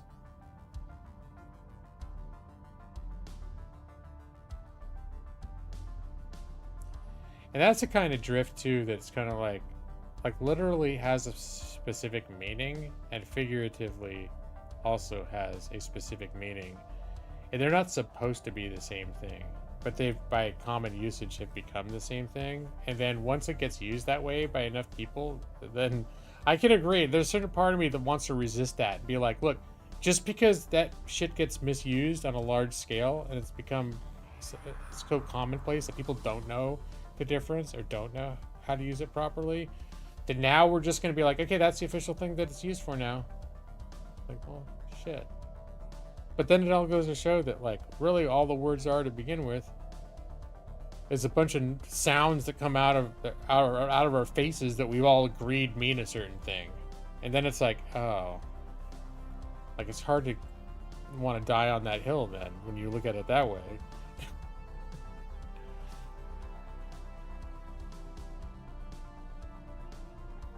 Literally can mean literally or figuratively. What a flexible word. Yeah.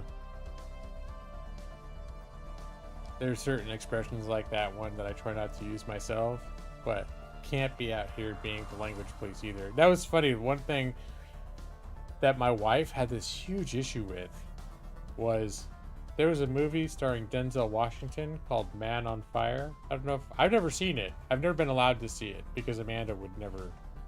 Well, I guess technically I could have sought it out on my own, but it was like in video stores when we first started dating around then. She was like, we will never watch that movie. And it was because one of the, like the critics, they're like, hey, you know, the New York Times says blah, blah, blah, blah, blah. And it was one of the critics was like, you know, the Austin Sun Herald says, this movie literally sets the screen on fire. And Amanda said she was so irritated by that misuse of the word literally. She's like, no, it did not literally set the screen on fire. We were never allowed to watch that movie. It was like we go to the video store. I couldn't look at it. I couldn't point at it. It was never allowed to come home. So the literally and figuratively, that distinction has a meaningful history in my relationship with my wife. So there's a 20-year-old movie from Denzel Washington. By all accounts, was a good movie, but because someone their enthusiasm for it caused them to say that it literally set the screen on fire, meant that I never got to see it. And then I think at this point, you know, I could probably seek it out, but I just don't care enough.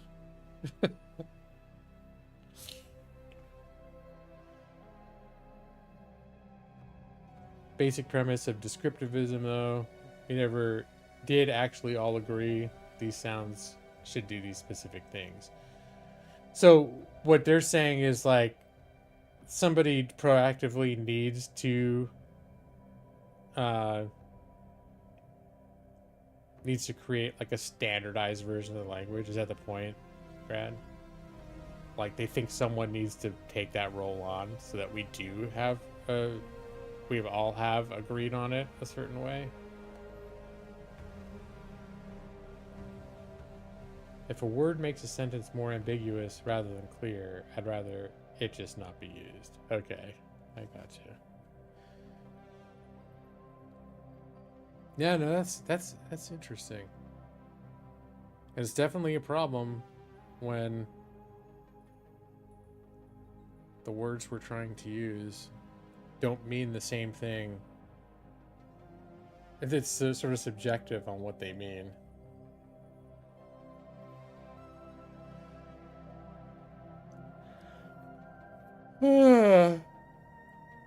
Alright, you know what, you guys? I'm getting effing sleepy. I did play a little bit of Stellaris. And I did actually unpause it for a little bit. But I don't think I don't have more Stellaris juice in me. Let's do the 2024 main.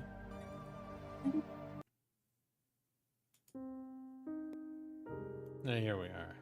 Here we are again here. That's interesting. Oh, Nick, I didn't know you were so into like having formal positions about linguistics. That's kind of cool, man.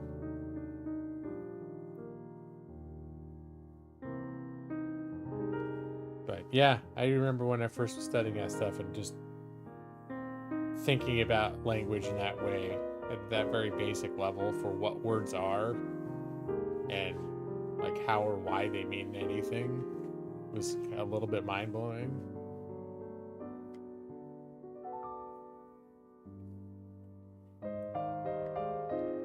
It's but I'm someone that in a lot of ways I have a very objectivist streak in me that does want words to mean certain things and to be used properly.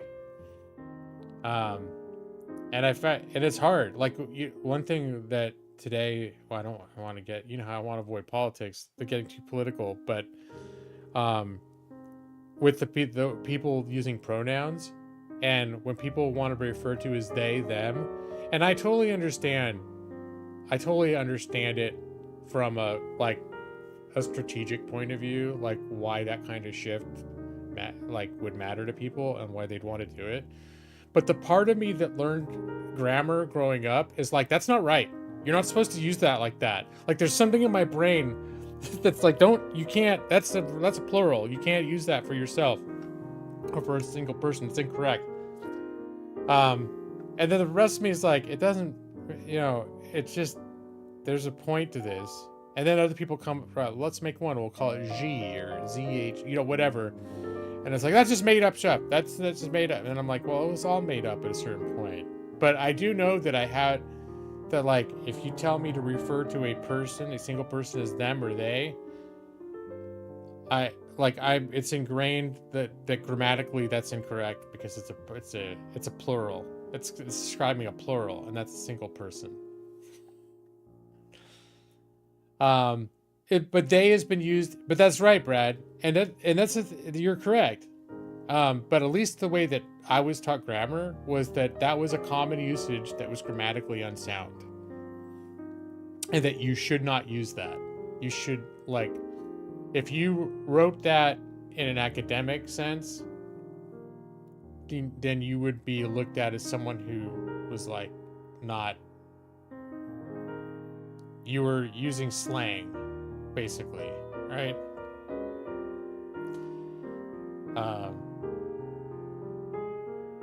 And I don't know if that was if that itself was the anomaly, that attitude was the anomaly that arose in the 70s and 80s when I was being taught grammar, or if it was just always it always was intended, the purpose of the word was to refer to a plural entity,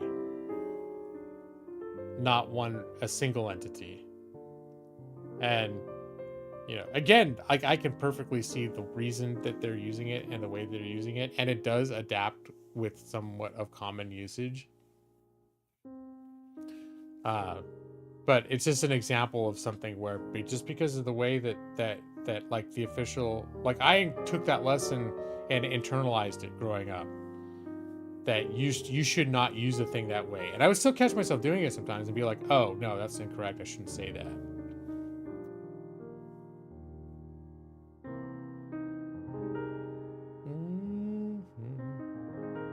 You have some interest in linguistics? Do you remember bringing up the pronouncing the noun and verb versions of word? Oh yeah, that's true.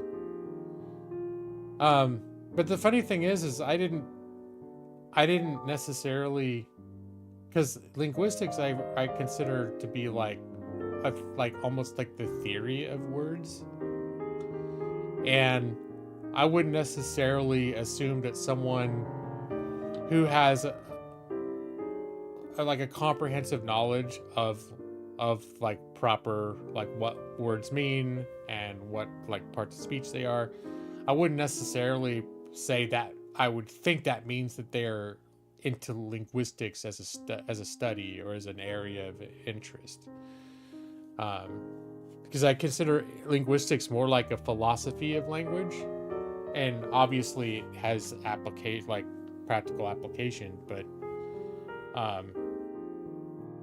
I look at it as more like the meta, right? Like meta language. Sort of the way, probably not a good comparison. I say the way that metaphysics is to physics, but that's not, I don't think that's a good comparison. Because metaphysics doesn't discuss physics. As it's not a conversation about physics, so never mind. I'm getting tired.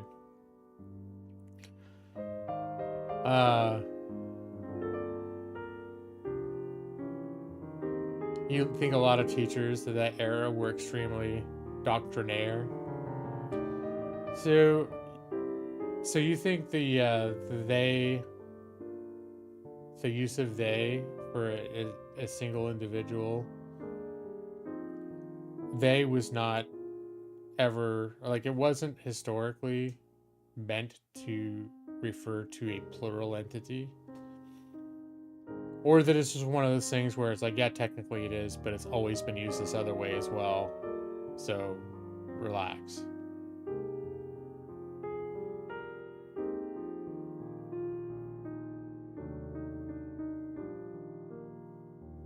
Yeah, I wish English was a little less interesting, to be honest. Like, I'm not a huge fan of the complexity, but unless it's good complexity. But I think having like studied, like Spanish or looking into a couple other languages, that once you learn them, they're a lot more, for the most part, like, here's the rules and this is how this language works. And they pretty much stick to the rules. English is a little more like, sort of like, yeah, it's a language made up of exceptions to the rules. It's like, yeah, I before E, except after C, except when it's not. Fuck you.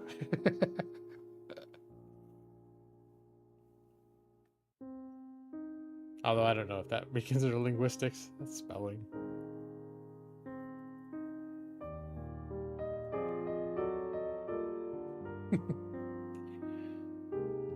Alright, you guys. I'm gonna call it. I got it. I'm tired.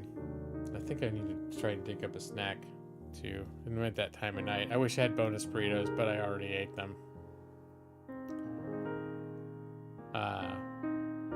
Colloquial English. They has always been used for certain singular things.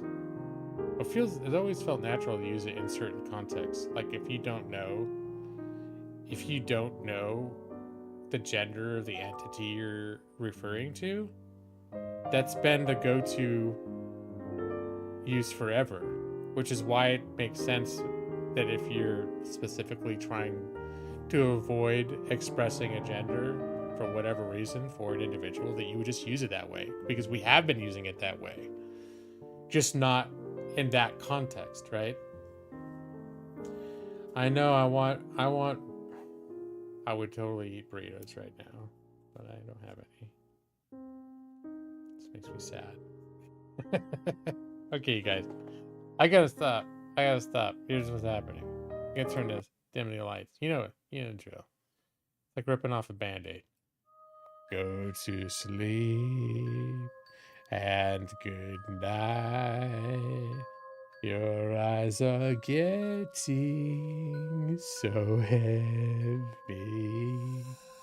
Go to sleep now, Kink. Go to sleep, Brad Pritchard, EV23, and Nick C2, and maybe Zach. I'll be waiting for you in your dreams. I like the Kink was still there. That's just like Kink. I wonder if any other surprise hangovers are still there. What about that guy Duel? Hey, what about Sims? Probably Sims was out pretty quick. I don't know.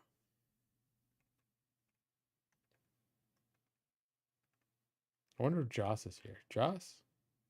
You there?